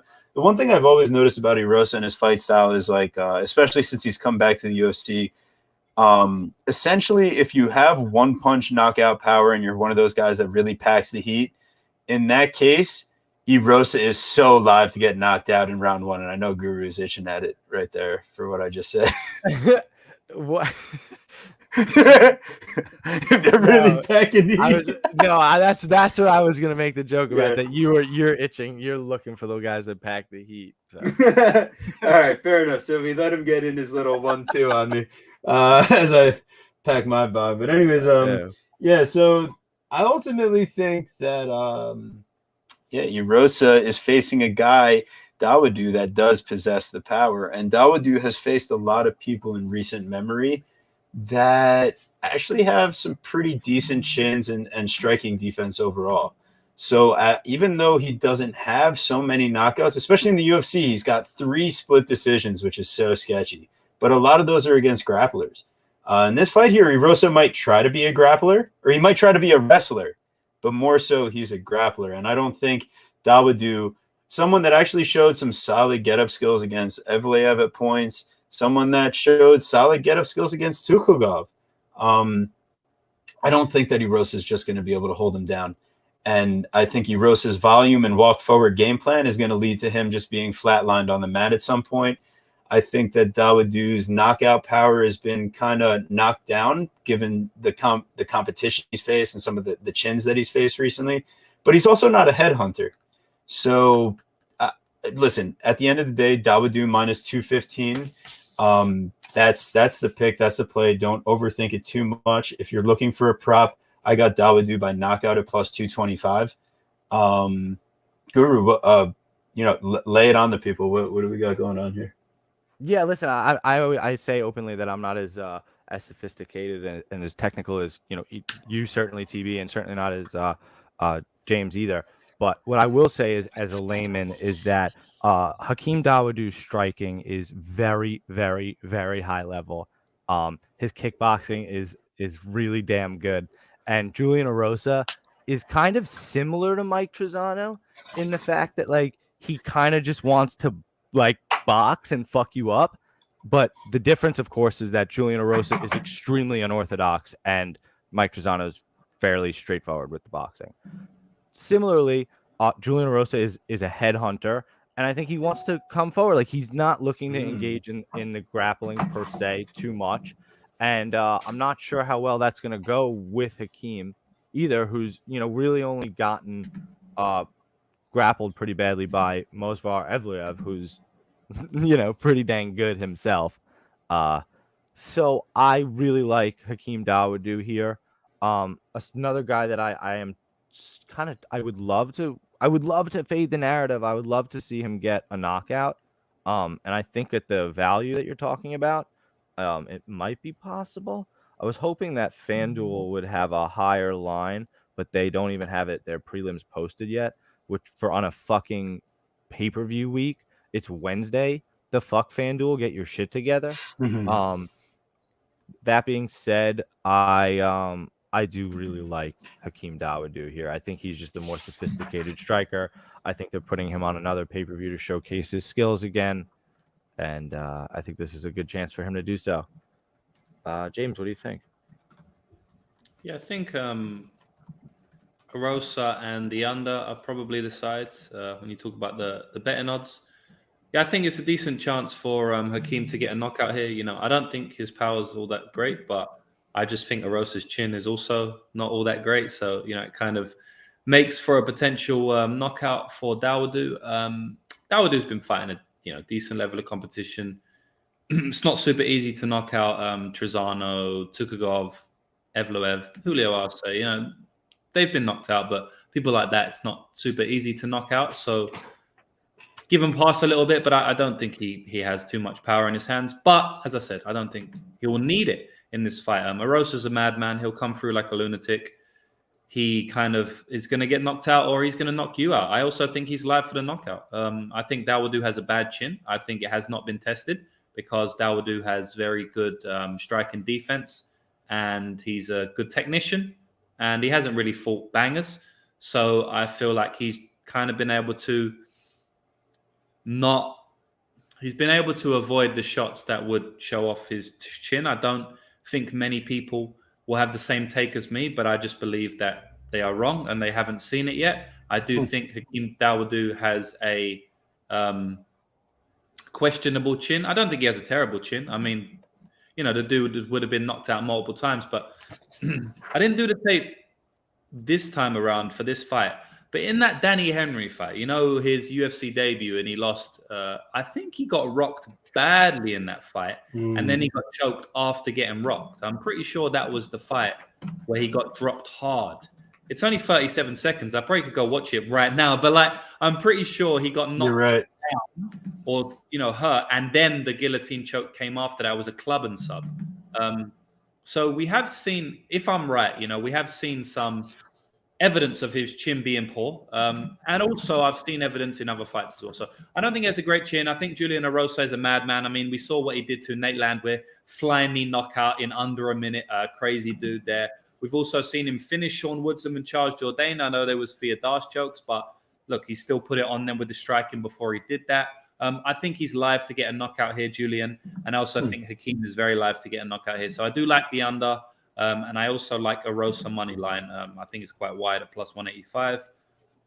But yeah, I feel like Dawadu will probably figure him out and get the knockout because Erosa's chin is pretty bad, and he is also Erosa's chin's really bad, and like really really bad, and Erosa's chin is always open as well. So it's like, what a bad combination. You got a terrible chin, and your chin is also open to being hit. I mean, it's like one of the worst combinations you can have in MMA, right? So he gets hit good. He's got his hands like this, and he comes over the top with a right hand, and it hits him across the chin, and he goes all chicken legged and falls on his face and into a guillotine. I think that's interesting because also he had to worry about the grappling threat in that fight and the wrestling. Yeah, and it was his UFC debut, which is why his hands are like this and not in a defensive stance. That's a very good point.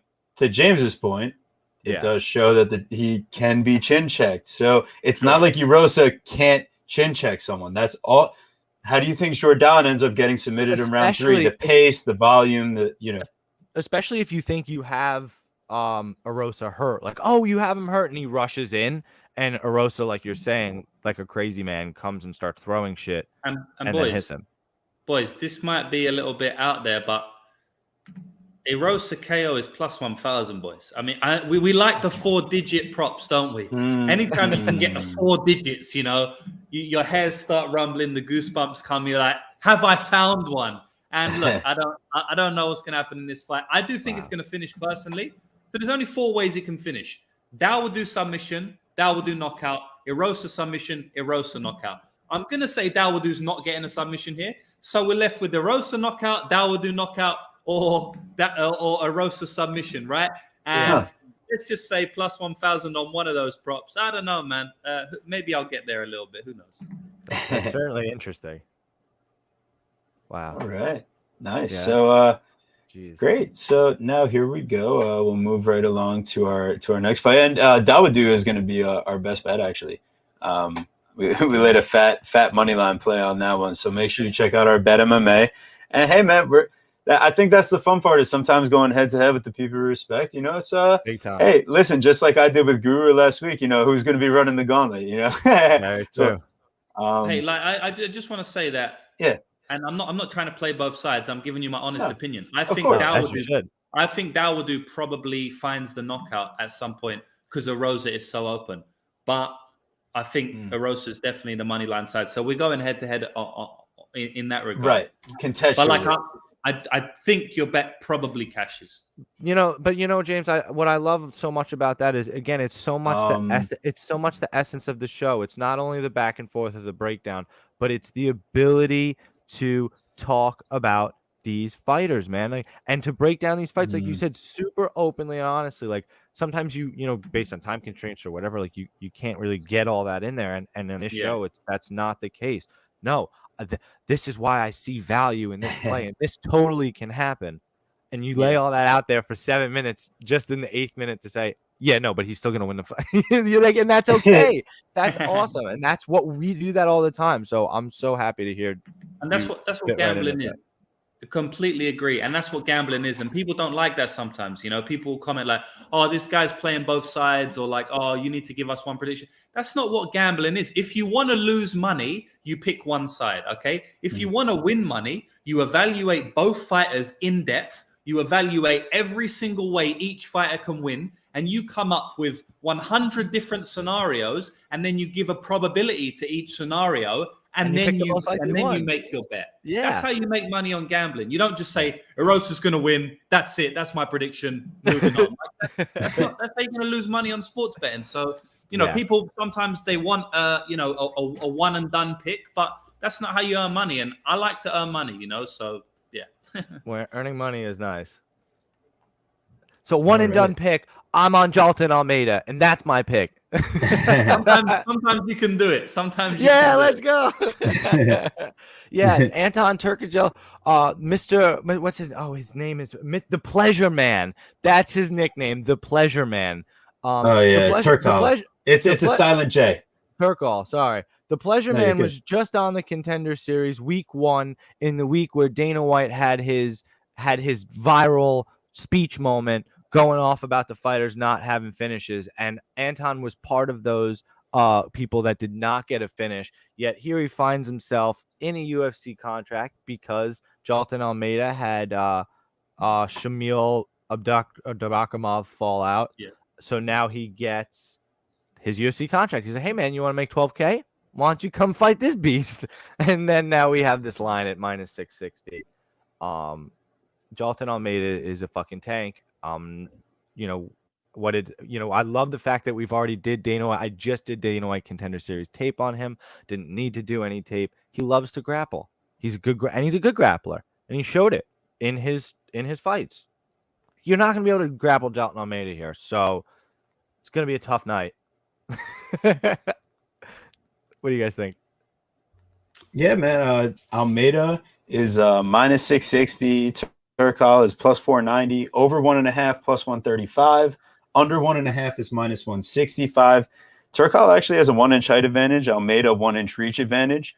Turkalj is also going to be 5 years younger. But I think one of the biggest things here is that they made this matchup at 225 because they want to make sure that Almeida is not going to be like too much heavier than Turkalj, because Turkalj was one of those guys that just fought on Contender Series, and he was like a legit light heavyweight, and Almeida's kind of been making that transition over to heavyweight. He just fought Parker Porter. I mean, he's a big fucking dude. So yeah, I think they're trying to keep this close as far as, from a weight cutting standpoint. And then also I'm going to go ahead and try to fade some narrative here. It's a minus money submission prop, and yeah, that's the way Almeida's probably looking to go for it, but the dude loves to smash before he gets there. So on the off chance, love to smash. If you can get big time plus money on the knockout, and you go over and you're like, wow, this guy's a minus 660, but for his winning methods, you can get knockout at plus 225. Like that's the kind of thing I'm sniffing out once again, just like the same thing I did in the main event with the submission. But on paper and on tape, I think this one makes more sense than the Chimaev submission one, because at least Almeida, you see him go for the smash. You know what I mean? Like, he goes for the ground and pound. He's he's very explosive in that regard. And, we'll just see what happens. Is Turkalj going to be able to hold up defensively? Because it could just be a sub. So, James, what are you feeling on this one, man? Yeah, I mean, God, like, it's hard to speak about this fight because, I mean, Jailton just does the same thing every fight. Look, can Anton defend the takedowns of Jailton? I don't really know. No. I don't think so. He gets pushed up against the cage. Yeah, in his last fight, in his Contender Series fight, he just dominated from the grappling the whole time. Yeah. He did fight Alexander Gustafsson in jiu-jitsu, so it looks like he does play the jiu-jitsu a little bit. I think Jailton's going to smash him in this fight. We have seen him finished on the regional scene via a triangle choke, so the submission, he's not immune to submission defeats. Most of Anton's fights go under. I think every single one, apart from his Contender Series fight, and every single one of Jailton's fights have gone under 1.5, apart from like 3. Yeah, I think this fight goes under 1.5. I think it was opened at like. I like that a lot, actually. Yeah, I don't really understand why. I mean, the dude, how is he going to go over 1.5? I mean, it could do. It just depends on Anton, right? If Anton is this, Anton's 8-0. If he turns out, Anton may turn out to be this, this top 10 guy in the future. We don't really know much about him. 26 years old, yeah, 6'4". I mean, he's got a lot of things that you want to see. I mean, did you see his Brave FC knockout? He had he has the fastest spinning. He has the fastest knockout in Brave FC history with a 13-second spinning back fist. And the dude was not a fucking tomato can. Yeah. Tomatoes. So, I mean, look, it's possible it goes over, but how are you going to back up over in a Jailton Almeida fight? I mean, it just doesn't make any sense to me. I mean, I'm on the under personally. I'm most certainly on the under. So, I got it. So we do the reverse of the Chronic Combat Special. Jailton Almeida, and under 1.5 is minus 190. So, I mean, still not the best, I guess. No. under 1.5 you've got there is 165. Yeah, what the hell? Why is that? How does that make any sense? So, wait a second. Hold on. Because it's been an hour since I did all these. So, did the under 1.5 change? I bet it didn't. It's still minus 165. So, what the fuck? You just played the under 1.5. Yeah, that is so fucked. Okay, cool. I like that. But that's what I'm saying. That's them showing their hand though too. Like they can't line the prop because everybody looks at those props. Nobody's looking at to parlay that. Like so they haven't misquoted it because obviously that doesn't make any fucking sense. It opened up at plus 145 the under, which is it's inexplicable. It instantly got bet down. For a whole day, it was, or almost a day, it was at minus 110. So whoever got on that, shout out to you. But wow, yeah, Fucking now it's offshore getting bet books, down. man. It's minus 170 on a few books now, minus 180 on one book. So This is the craziest, like weirdest pay-per-view in a very long time.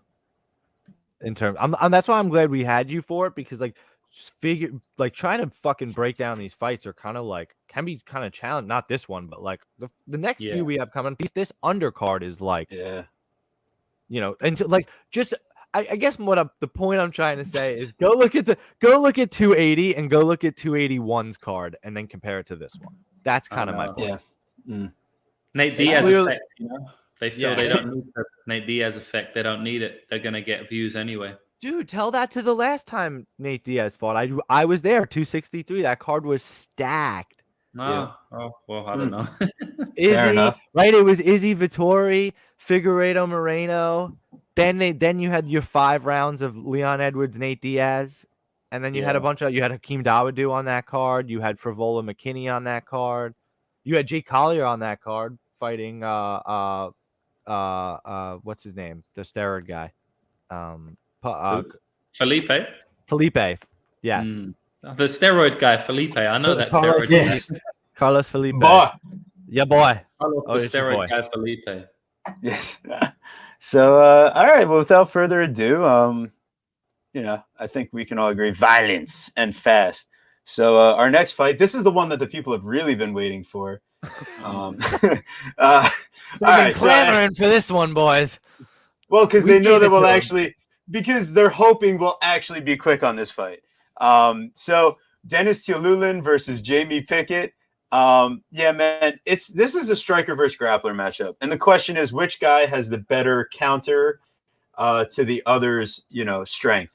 So basically, Tiuliulin, I think it has the cleaner combos on the feet, and he seems to be comfortable, working from distance. That doesn't mean he's great or anything, but when you watch like Jamie Pickett stand up, you're like, all right, this guy just crashes forward. He ends up in the clinch, or he plays patty cake from outside kickboxing range, like Macy Barber style.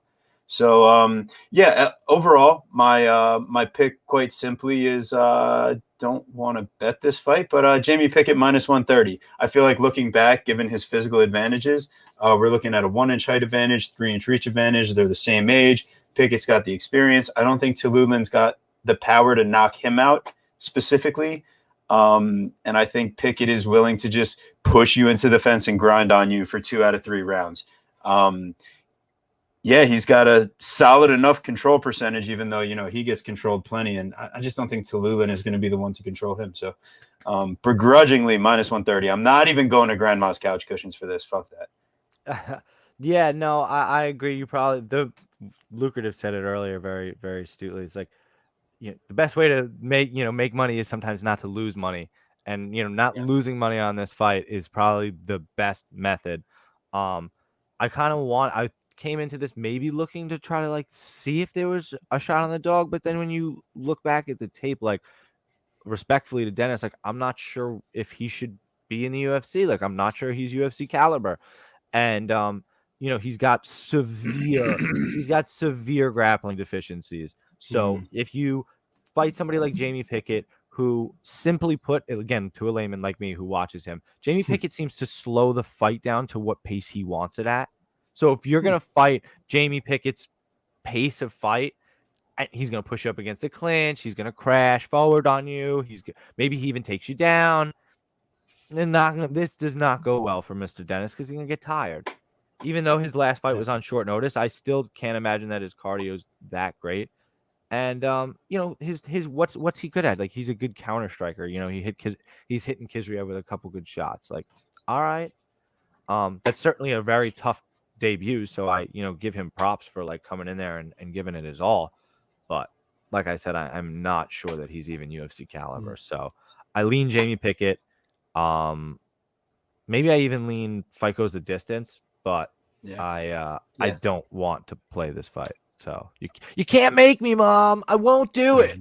James, what do you think, James? It's a hard fight. I'm not going to play it either. I'm definitely not going to play it. I just feel like. Wait, are you sure this wasn't the max unit What bet? up, Mike? I was What pretty. up, Mike? This is how he's this is how he's throwing me off the scent. This is the max unit bet, guys. I'm telling you. Okay, well, you hear my breakdown and then you max bet it if you want, bro. But that's going to be up to you. I think it's a strange fight, close fight, I guess. I feel like Jamie Pickett probably will be smart.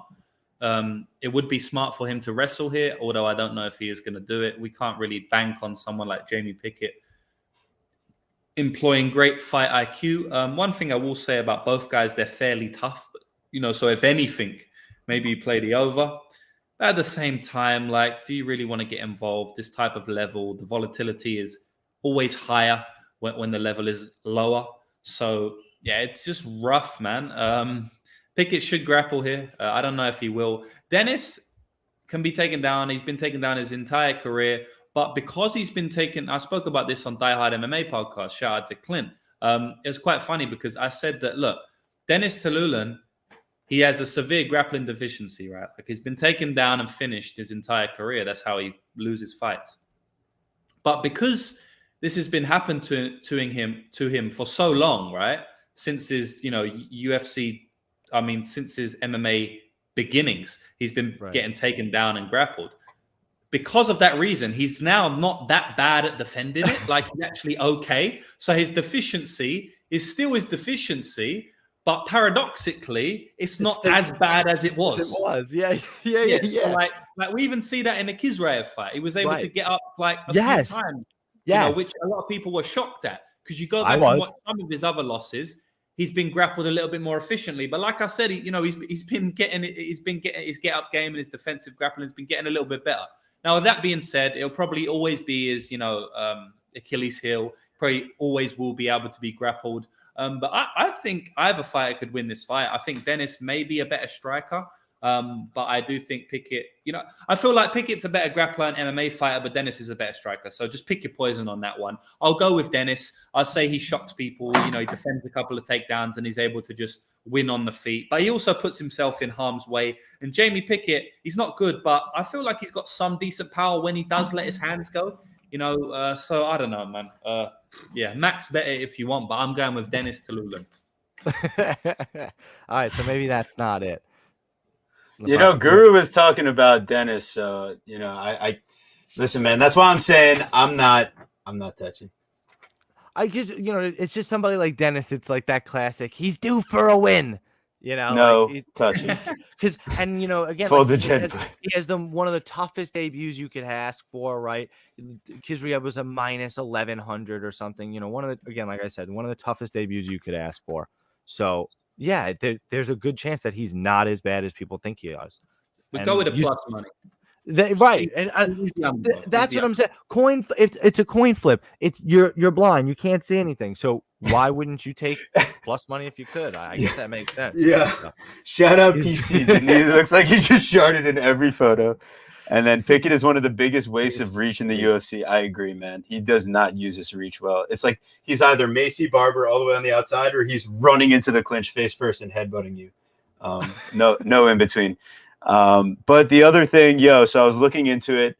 I thought I had accidentally banned Mushroom from viewing the show, but apparently just from the chat. So he's still here watching. He told me I've been trying to figure it out, but we can't get him back in for this chat. But we love you, Mushroom. You're the man. Oh, is it? Hopefully it's just this video. Though, yes, right? yes. Yeah. He can still watch. So I was worried that he couldn't even watch, but just wanted to shout out the boy because I accidentally blocked him in the chat. I know he would be blowing it up. So all the people that are still here, we got so many of you guys hanging out with us. Make sure you like and subscribe. Make sure you're telling us in the chat what's going on. Shout out Mike from Couch Warrior, man. We love you too. Thanks for stopping by. So let's keep the party rolling here.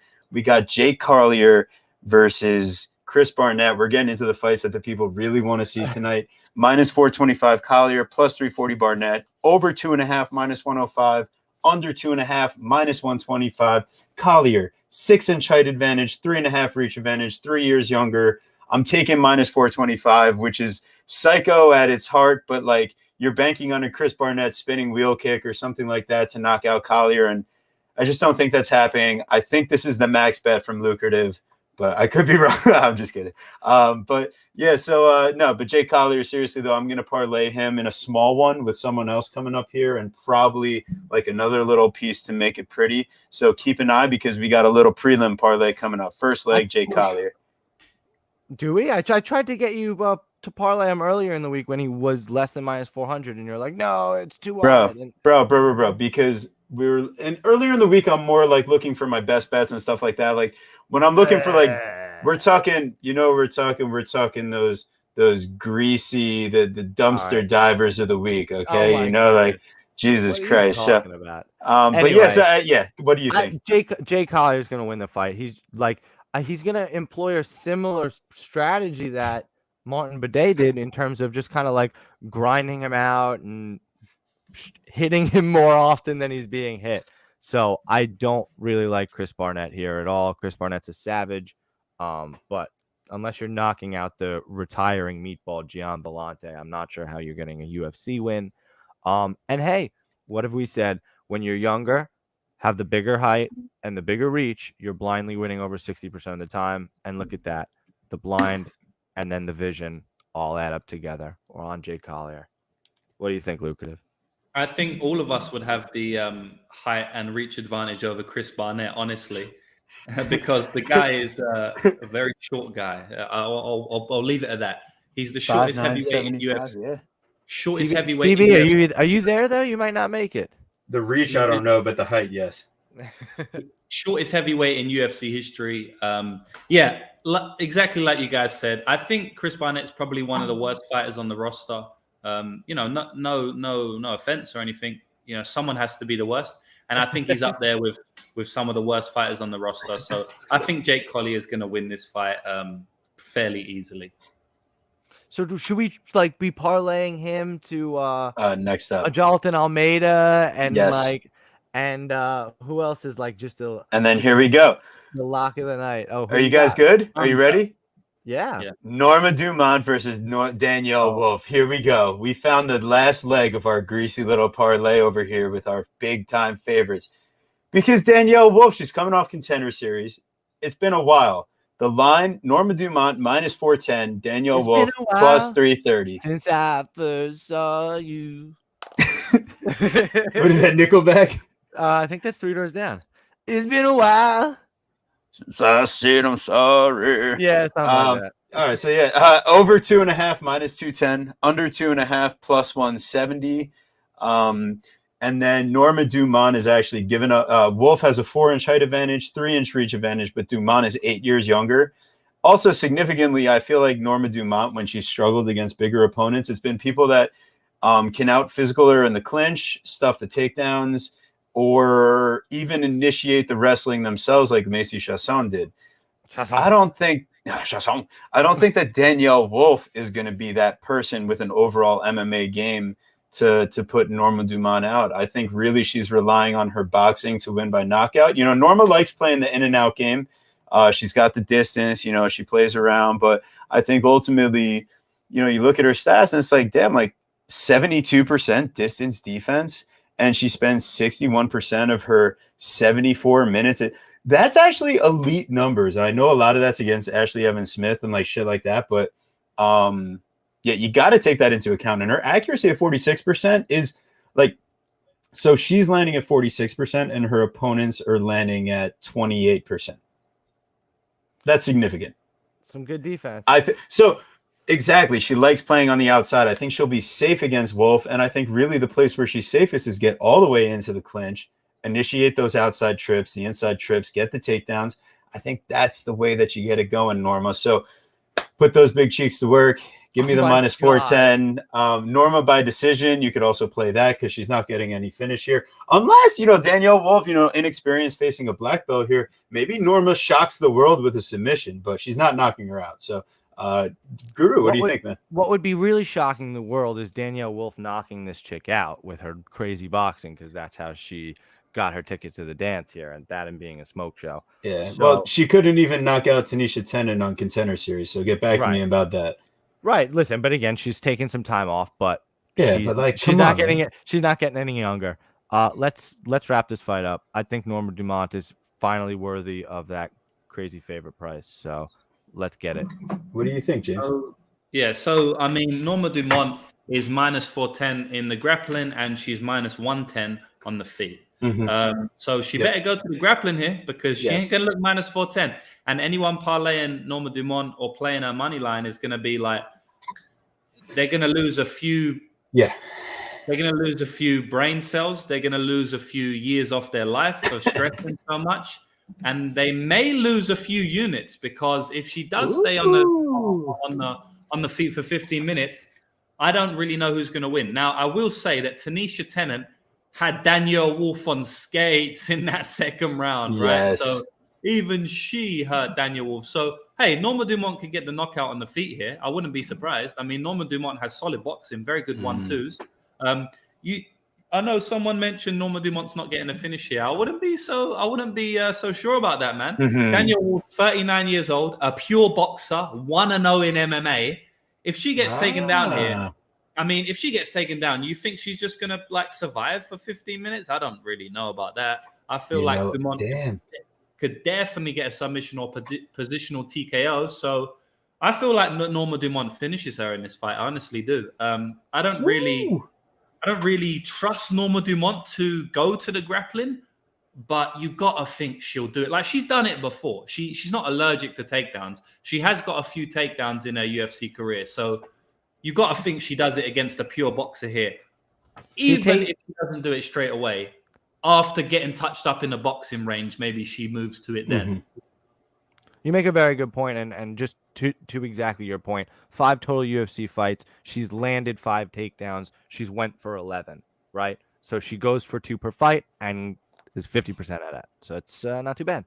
Yeah. So I don't know. I feel like Norma Dumont KO is 800, and that's not bad, you know, because I feel like, I mean, Tanisha Tennant hurt Danielle Wolf on the feet, right? I mean, that's what happened. Yeah. And also, when she's on top, sometimes, man, when they're on top, it's like 50-50 whether they get the KO or submission. It just depends on the fighter.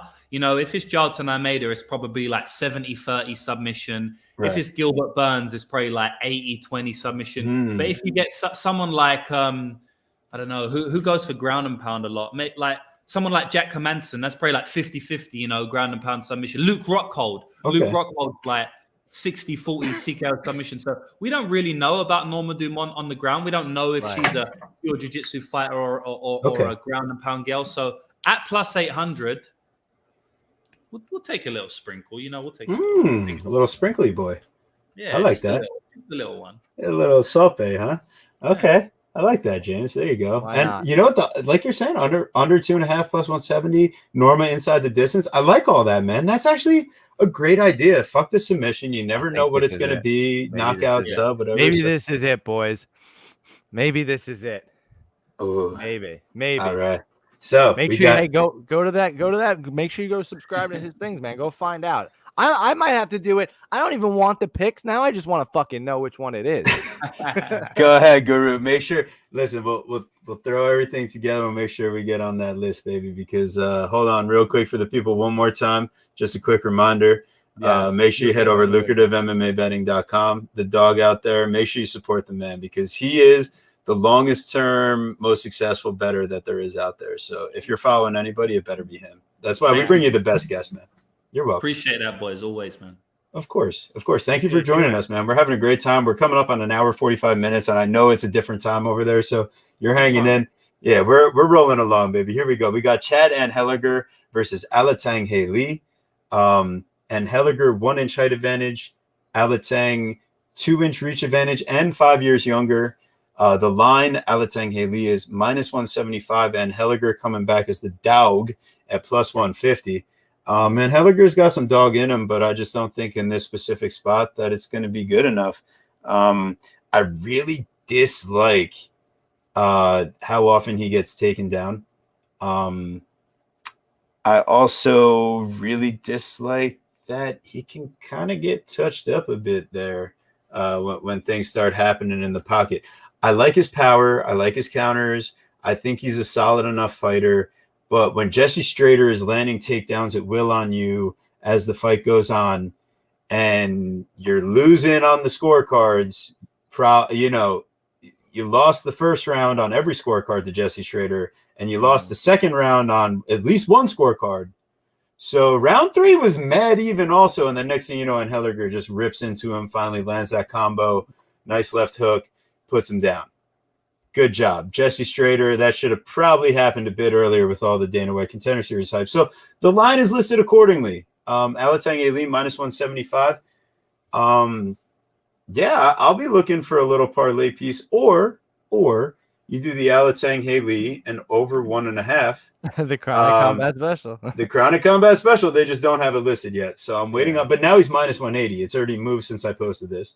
So honestly, really, we probably just got to parlay him to something, you know? Yeah, and I'm honestly not even sure I'm a fan of that. I think the Mongolian Knight could be live to get a finish here. I think Chad, puts himself in bad positions in the striking at times, right? Like, even though he's a good striker himself, a very good counter striker, really good digging punches to the body, right? Really willing to work the body, which is nice. He's got poor takedown defense, controlled against the cage, poor urgency to get back to the cage, susceptibility to the grappling and the subs in general. And, Alatang Haley has 3 subs on his record and 5 KOs. So not afraid to get a finish. And also not afraid to engage in the grappling himself. Took down Bakary Dana 3 times, took down Ryan Benoit 4 times. Hasn't used it since, but didn't necessarily get a chance to versus Casey Kenny and Gustavo Lopez. Both got Casey Kenny. Why would you want to take down Casey Kenny? He's just hell on wheels. And Gustavo Lopez was too busy going for his own takedowns. And then the Kevin Croom fight, there wasn't enough time for him to start going for takedowns. He knocked him out in a minute. So I think in this fight, if he starts to use his grappling too, I think it's then for sure he's going to be in a good spot. So what do you think, James? Yeah, it's kind of a tough fight. Just in terms of Chad's volume versus Halatang's volume, that's the only reason I'm probably not on Alatang myself, or not clamoring to play him, because I do think Alatang's just a better fighter in general. He's got more power probably, although Chad can crack. They're fairly similar on the power, I'd say. Chad can get taken down by anyone, he gets taken down throughout his career. That's been his issue in his career, but he usually comes back and rallies. I cashed a plus 300 or something ticket on him against Gafarov in that Contender Series fight. That was a split decision. I was happy to get it. It's always annoying when you see a minus 400 win a split decision. You always want the plus 300 to get it, right? And that's what we got there. So I cashed the ticket on him there, but he got taken down like 4 or 5 times in that fight. Got taken down 4 or 5 times in the Strader fight. I think it was like 3. Got taken down in the Brady Highstand fight so many times, who you just had on earlier. Shout out anybody wanted to go and watch that interview. Go on you guys' channel because you had him on earlier.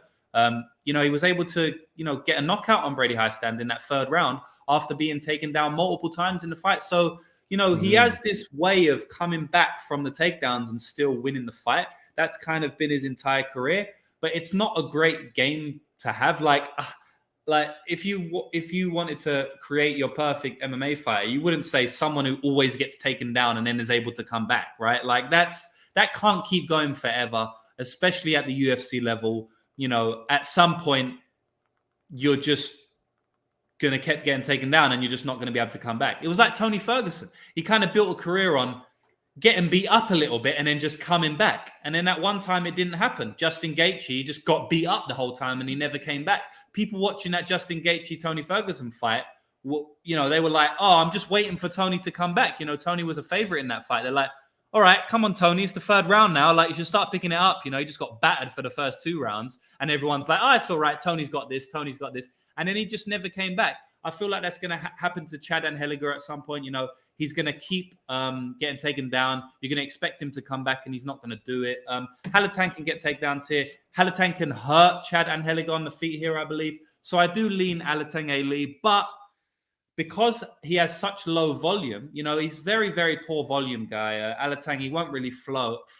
Whereas Chad, that dude will throw. I mean, the dude will get hit, but he also will throw. So anytime you've got a big volume discrepancy, I don't really love jumping in, especially when you're potentially not seeing a finish on either side. So for me, the pick is Alatang Lee, but I don't know, man. That Chad volume is scaring me a little bit. I didn't necessarily, even though the stats were in front of me, I didn't necessarily see that volume as much as and it's an eyesore, especially when he's absorbing 5 strikes and only landing 3. I guess like the only thing I can try to do is try to make excuses for him, right? Casey Kenny, like I said, hell on wheels. That's why it's skewed like that for sure. Yeah. But just in general, he's a low volume fighter. Yeah, no, you're right. No, 100%. He definitely is. Yeah. He definitely is. It's a problem. I don't. How could you? I like people that have good to high volume, not low volume. So that's a fair point. We move right along, right, TB? There it is. All right. Yes, sir. I was loading up the Dabaruni there. So yeah, we got our next fight. We got Super Melly, Melissa Martinez versus Elise. Oh boy, Reed. That's my nickname for her. We got -165 on Super Melly, +140 on Reed. Over 2.5 is -250. The under 2.5 is +200. Elise Reed 1-inch height advantage. Super Melly is going to have the 1-inch reach advantage and is 4 years younger and is coming off of like a 3-year layoff to focus on kickboxing and schooling. So I think Super Melly can match her in the striking, and if she uses any wrestling whatsoever, Elise Reed is a fish out of water.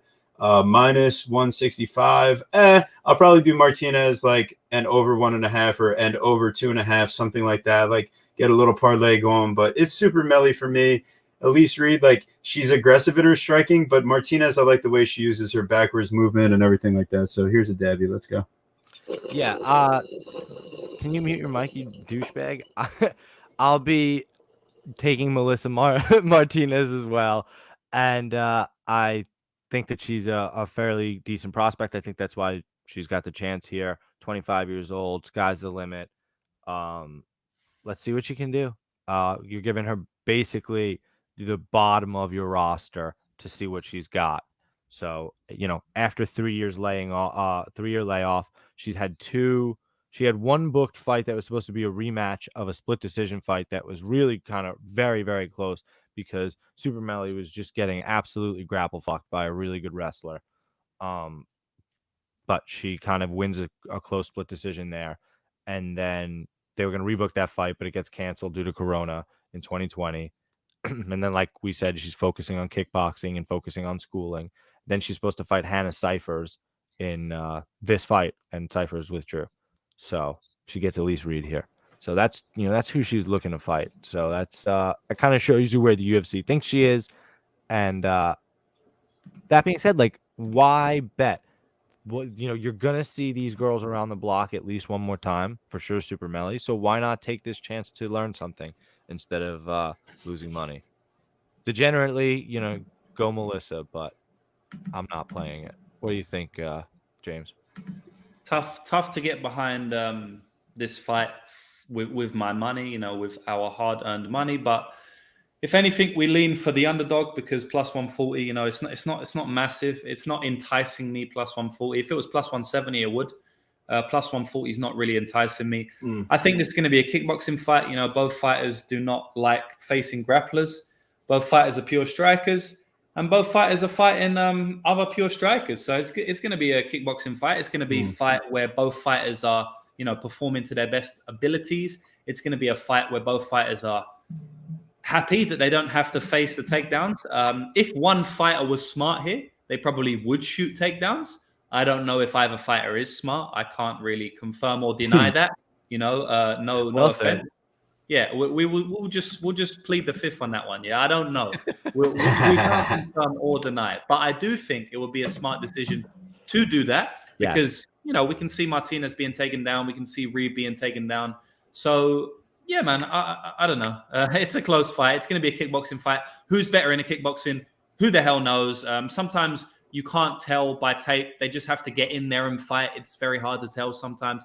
especially when they haven't fought consistently at the UFC and similar fighters, and you can't really judge against high-level fighters and stuff like that. Melissa Martinez coming in against the regional scene, knocking out bums, it's kind of hard to get a grip on her striking. You know, she faces that Dirty Dez, and she gets taken down, grappled. It could have been a loss for her. She looked okay in that fight, so it's very hard to determine her ceiling and her ability right now. A little bit less hard to determine Elise Reed because she's been in there with some fighters that we know. Right. McKenna, Jazz the Vicious, Sam Page. All in all, I'd like to lean to the underdog in this spot, and I'd like to lean to the underdog via decision in this spot. What is Elise Reed via decision? Because if they're really holding it out there at some price, I may have to just poke it on principle. Plus 250. Well, plus 200 on Bet Online, so there's a bit of a gap there. But plus 240, plus 250 on a couple of books. I may have to poke that on principle. We'll see. I'm not 100% sure of anything right now. But yeah, I lean to the dog in this spot just because of the line. Fair enough.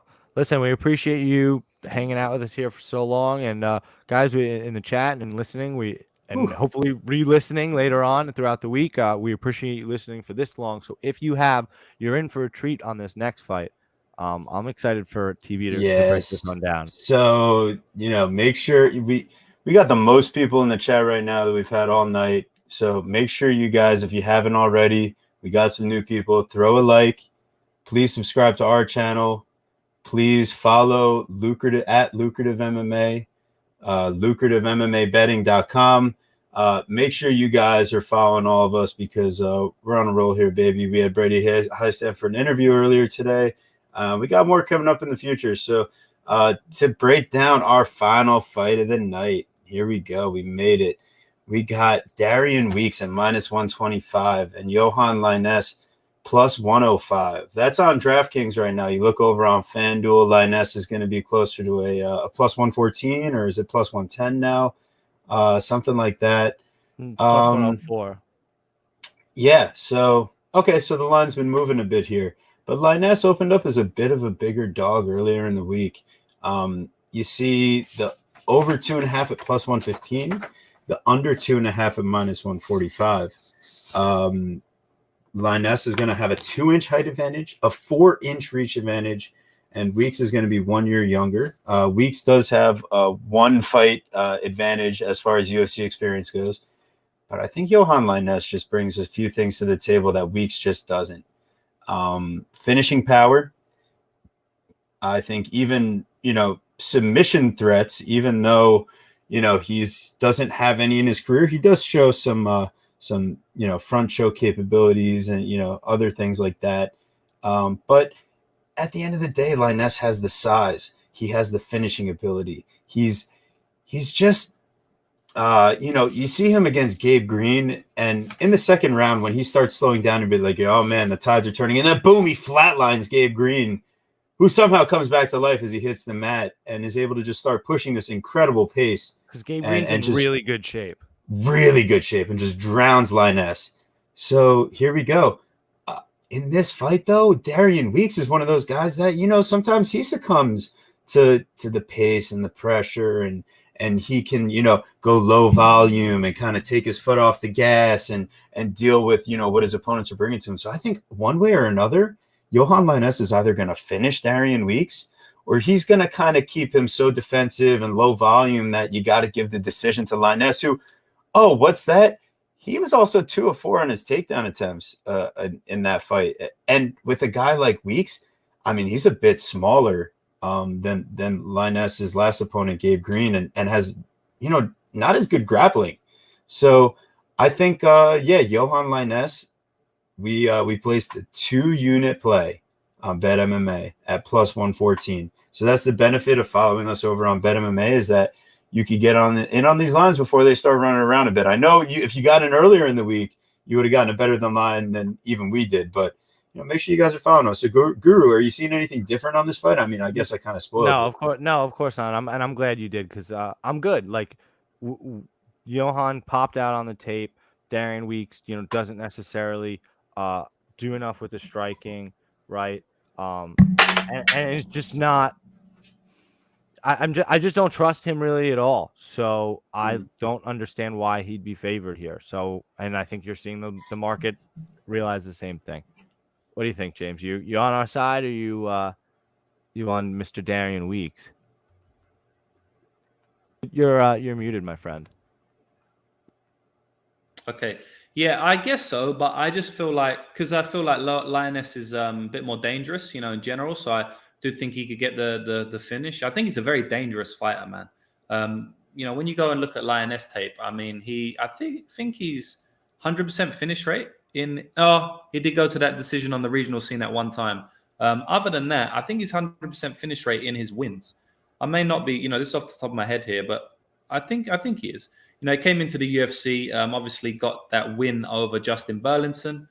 You know, shout out to him because Justin's a good fighter in the Contender Series. Sorry. 2 decisions. Okay, so he's won 2 decisions. All right.